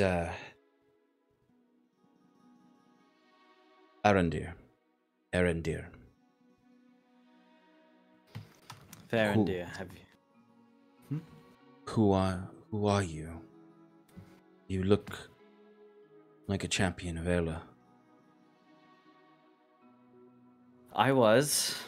I guess technically I still am, but She sends you to save us. no, she sent me to kill them. Kieran says, gesturing over his shoulder to the party as they're mingling about. You know, I imagine you see like Scarlet tending to some things. Ekbralgoth is just like walking, just like pacing, almost swinging his sword, just cutting, grass as he mutters about boredom or something. Sarathil's like doing spooky dead man things. Timber is just, half wolf, and Talray's like flying around while Mundi like meanders through the field, and he's like, Ayla sent me to kill them. Did they do this to us? I believe so. Our mission when we first came here was to dismantle Ayla's power. There You see his eyes get a little wide, or his eye that you can see, the other one's wrapped up, gets wide Right. as he's like now looking at you more closely. You're the heretic. I prefer cleric of Iluvania. Kiranis Listane is my name. The Kiran. Twilight Shepherd. Deceiver. I hope to never deceive anyone in my life. Why did you save us then? Why didn't you finish the job? I did not come here to kill anyone. I did not come here to hurt my kinsmen. It was my wish that no one would get entangled in my conflict with Ayla. But she chose to use you all as pawns in her game. And while I would hope to minimize collateral damage,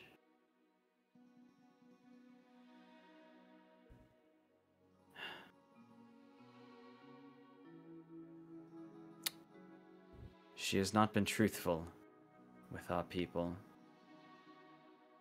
She's had the wool pulled over your eyes for too long.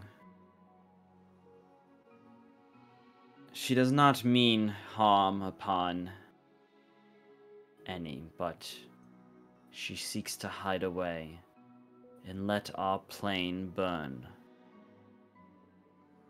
There are so many bigger things at work here than we can possibly imagine. Therandir, all I can say to you is this.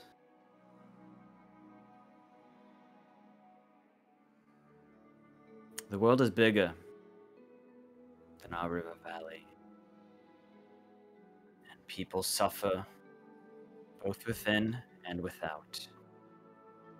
If those in charge do not seek to help those that are suffering, then why then do they sit upon their thrones?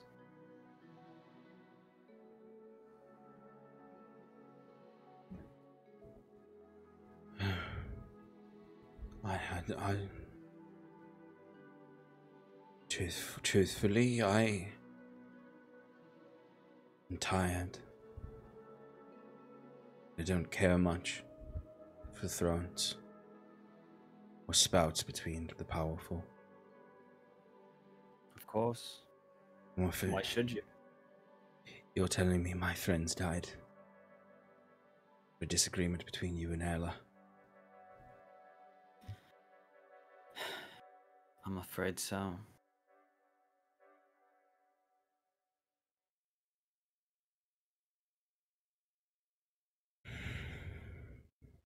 If it helps, label us as heretics. Label us as the villains. You can chase us out here and now, and I will try to stop my friends from harming anyone else. Though, he says, looking past Therendil, to like the rest of the injured soldiers, I don't think you're in much shape to do harm to us at the moment. None of these folks can fight. We don't want to chase you. We just want to go home. Then do that. Go home. Find your loved ones, find your friends and family, and hold them tight. I'm sorry, Therendil, but a conflict comes for our plane of existence that may very well spell the end of all things. I hope to stop it. Ayla hopes to hide from it. Either way, whichever one of us is successful, you should be safe.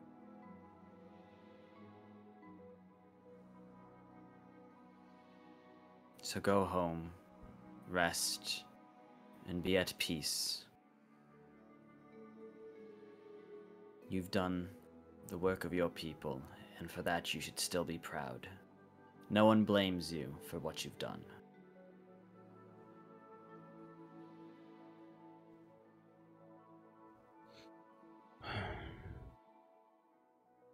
He just sort of somewhat defeated nods and awkwardly kind of turns to return to the other soldiers. Therendil. Crescent Heart bless you all.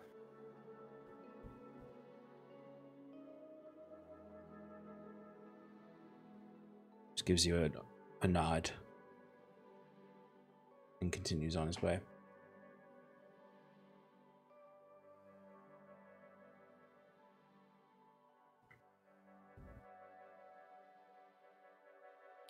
So Kieran will return to the group and go. So, I think it's time we decide our next course of action. If we all want to gather around and share our thoughts. Sounds great. Well, like Timber was saying, I think it's time that we just got all the information we need to lay siege to this Halls of the Dead. I say we gather our forces and make a go for it. I agree. I'm Before sorry. we do that, maybe we should rendezvous with the others. Meet up with them. Real quickly, I just want to ensure the phrasing was correct there. You heard it correctly. You want to lay siege to Theris Moor, the capital of Ilyuvanya's empire. Well, empire is a strong word, but... Well, by lay siege, I don't mean taking down those giant walls you were talking about. I mean, it seems like the easiest way in is to fly straight through. With Mundi, that's going to be easy for us. It must be nice. Well, I think Mundi's looks large enough to carry most of us. And don't you still have those flying boots, Kaze? I do. I just...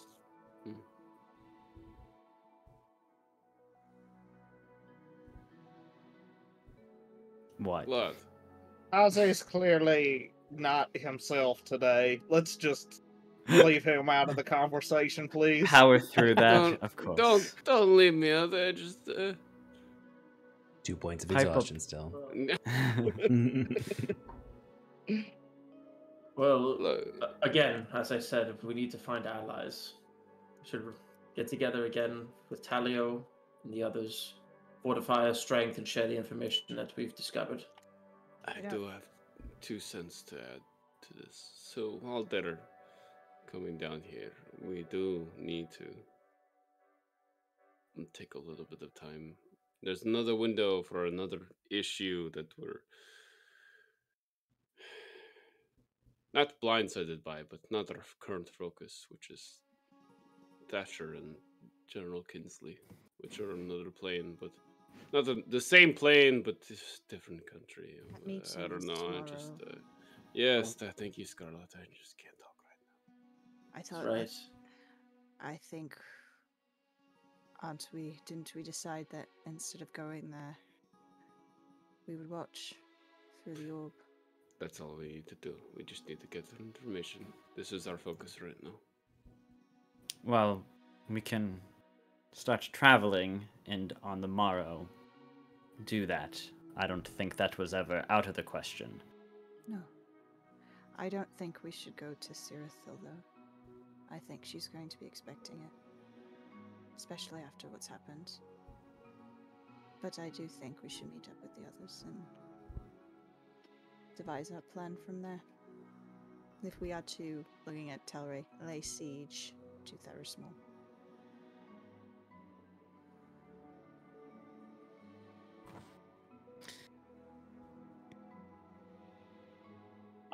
Sounds good to me. Can you get in touch with our friends up north and perhaps work out, I don't know if we have a map or someplace that's, a little bit hidden where we could reunite before we take a push? Last you checked in Make with a them, plan? you told them to meet you outside of Novelly. Novelly, Kieran's hometown. The Novelty it is. Well, I will say, Novelly takes us closer to Sarathil. Where we are now, it might be better to head straight north along this inner mountain range, along the Adonari Hollow. I don't even need to look at a map. I remember it all. He's from there. Yes. What's that inner mountain range? Does that have a name? No, I know it's that- still part of the Sinvosi Peaks. Oh, okay. I Connected. memorized. Y'all are like right here. Yeah. You go north. You actually could pass, because the way the mountains go, you would still kind of come close to Sarathil. Okay. But you would go north and then wrap around the inner mountains to get to Therismore. And if we're not going to Sarathil, and we have one more seedling, we could potentially use somewhere in Therismore. Just throwing it out there. Perhaps. I think that's a great idea. We'll have to consult with the druids and the nature of this.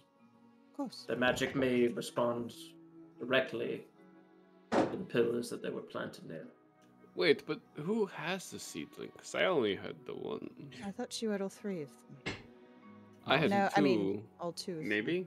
No, I you only had grabbed two. one. Well, actually, yeah, no, then who's got the other one? It would probably Monday. be no, it would probably be Gideon. Be Gideon? Yeah, okay. In which case. Or Gideon forgot it and it's back in his facility and Oh, God. That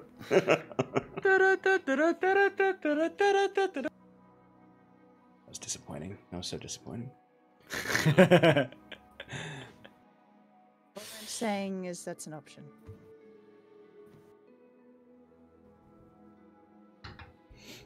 So, are you going to stick to the Novelty meeting space, or are you going to be heading northward towards the gap that leads into the Murdnari Hollow?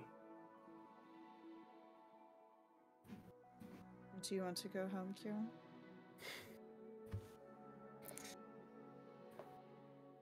Of course I do. I Then miss let's do my it. family very much, but Well, then you let's go. are all correct. It's on the way. Navali, Sarathil will both be closely guarded by the agents of Ayla. I There's almost always wonder. a way, Kiran. There's always a way to lessen those guards. No matter Whether what it we be- do,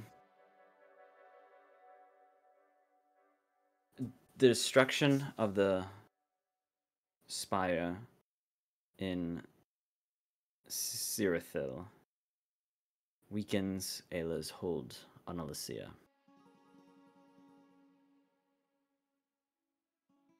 And that's where she expects us to go. She has the ability to teleport her champions about at will.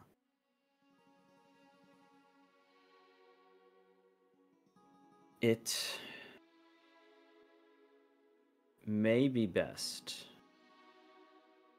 if one of us goes to Sarathil to draw her gaze so the rest of you can sneak in.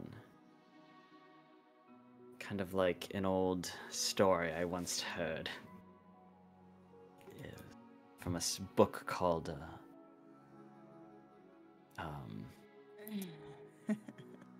I'm not being super creative. The Return of the Lord. What if? The Return of the Space Wizards. I read that one. Yes. Do you want to be the space wizard in this? No, no.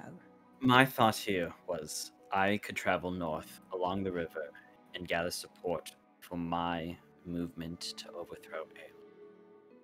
As I do this, you five, Kieran says, gesturing to the five of you with Ekbar Olgoth, can travel straight to Theris Moor. You can use Talray and Mundi to travel over and drop in from the ceiling, as Varys said, through the hollow top and fight her there. If you go in and are able... Well, I'm gonna stop you right there. How are we gonna keep mind blanking you if It's you're exactly. I hate how much we're agreeing today. That's exactly what I was about to say. The further away from the spires I am, the weaker Ayla's hold on me is. She can find you, Kieran. Of course she can. I don't think that's safe. What if we met up with the other group and we did what we just did, except we go to Theris Moor and they go to Sarathil. So then we don't have to separate. we don't have to reconvene. They can go straight to the next spire, and we can go straight to Theris Moor. Talray's right. I mean, we That's can't true. commute. We can't commute with them. It's true. Commune with them. They are hurt though. Maybe we should have some time for them to gather their strength before we make an attack. We're not going today. Well, They- yeah, I understand that, but we should talk to them about it. Sure. Part of why meeting up with them might benefit us is they've met up with the Magi of the North. No Right. friends of Ayla's, but also not exactly friends of the Druids. I don't know if they're the best liaisons for establishing a diplomatic connection. Is there a place that is close to, that is equidistant, I suppose? There is nowhere that is convenient to our needs. As much as I don't want Kieran going on his own, because good God, I swear to God, if you swear to Ilyvania, I swear to Estrellas, if you die one more time, We'll kill you. I'm going to come to the afterlife and punch you. But as far as risk mitigation for achieving Kiran's goal, might be the best play. Considering all factors. Gathering resistance to go up north with Kiran's influence. We can do that drawing together. attention. You want to strike at the throat when it's not protected by a nice turtleneck, which is her guards. Just a turtleneck. That's what Such you an know. odd allegory. Metaphor. What? You never heard that before? I imagine Ekbral Goth Go back to is like I could cut through a turtleneck, no problem. Turtlenecks, they're nothing compared to the blade of Zendariel, the Everflame. For I am her seneschal of Ica. Sorry. I hate myself too, don't worry. I don't believe we've ever done this, but shall we put it to a vote?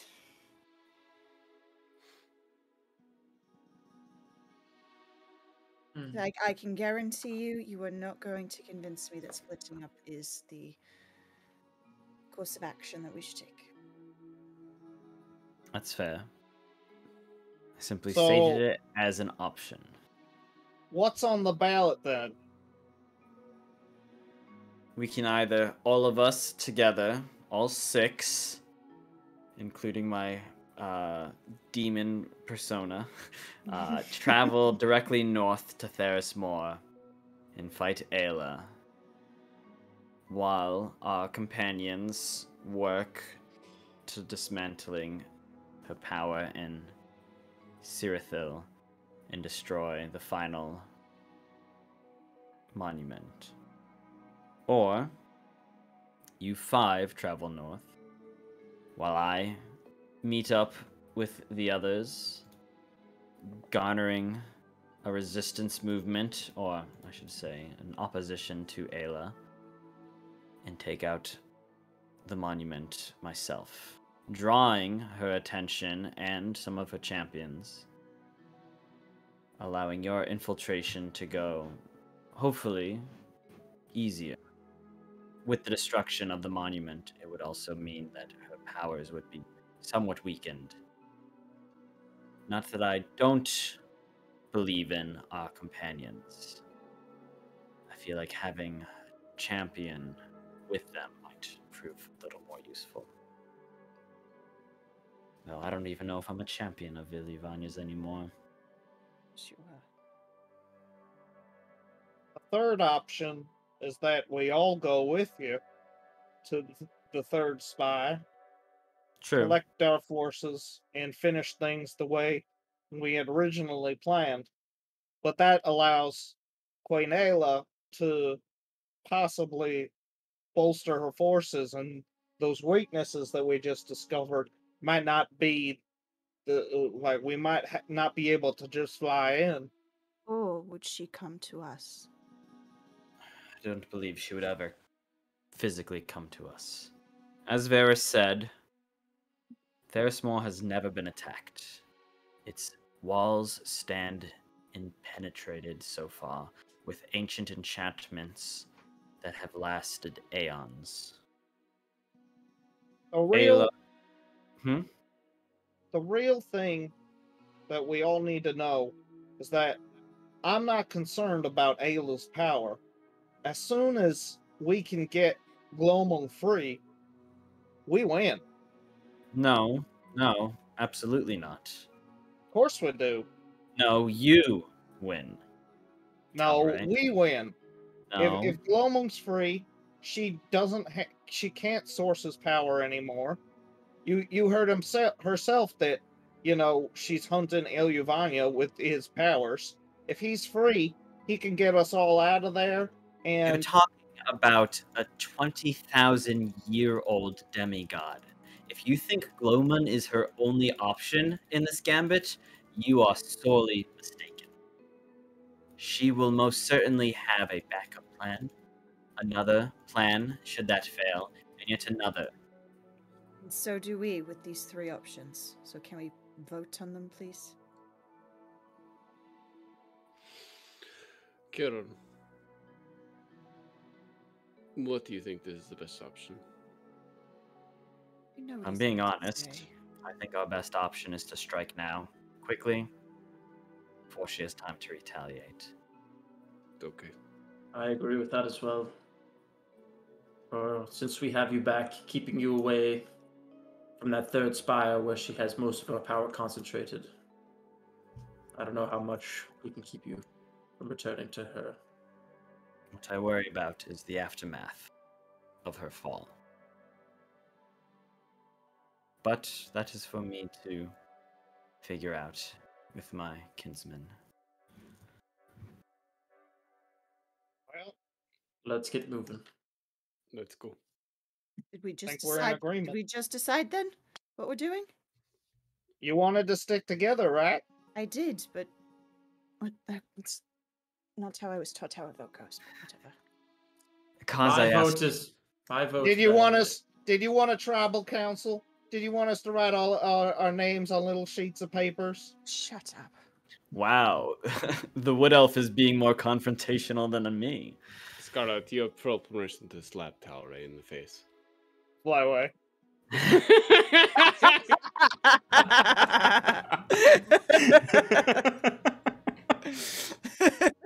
I can throw you up there if you want to slap him in the face. Do it.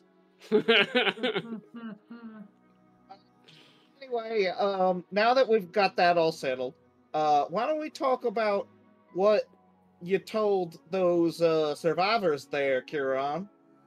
You know, the ones you've been healing?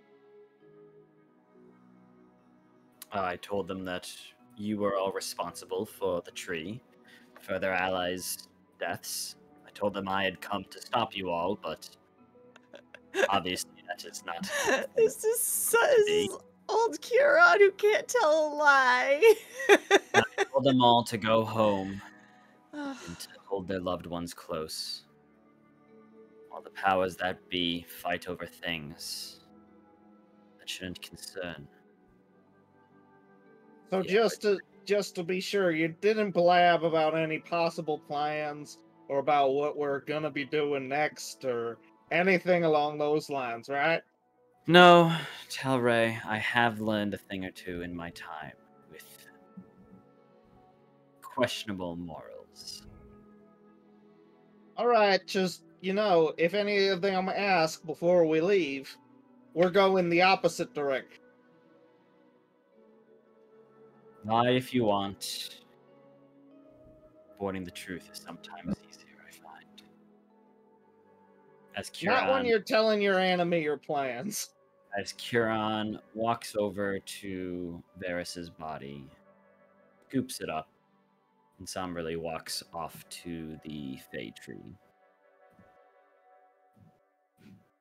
to lay him to rest at its roots. I think that's where we'll end tonight. We'll pick up on that next week. Then you all embarking on your journey north towards Therismore. Dum, dum, dum. I gotta get working quicker than I thought on the battle terrain for Ayla's Chamber.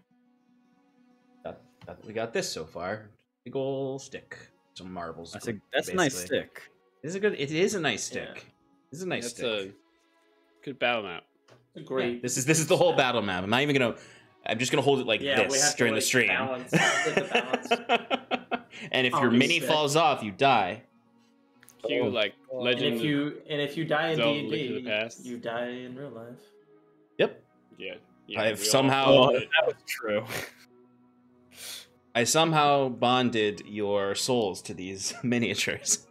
So be careful. Much like Sarathil. Yeah, you already made a deal. I play Karibo I play Pot of Greed, which lets me draw 2 cards. You fell for my trap. Okay, before this gets too off the rails and we start talking more about Yu-Gi-Oh.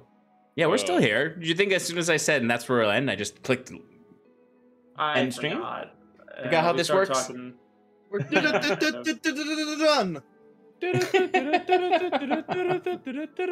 you've done now. Please don't. It messes with me so much. This is now a Yu-Gi-Oh stream. You don't like that, Sean? All right, we are rating crit fail safe. And we're about to be in. No! Please join us this week for other programming, such as. Join us throughout the week for other streams. Good God. Watch me build the set for Ayla's Chamber on Thursday, and we'll be back in the Power Hour on Sunday, and everything else. Oh, good night. Goodbye. Love you. Wow, you really threw him off. Say goodbye, everybody. Bye, everybody.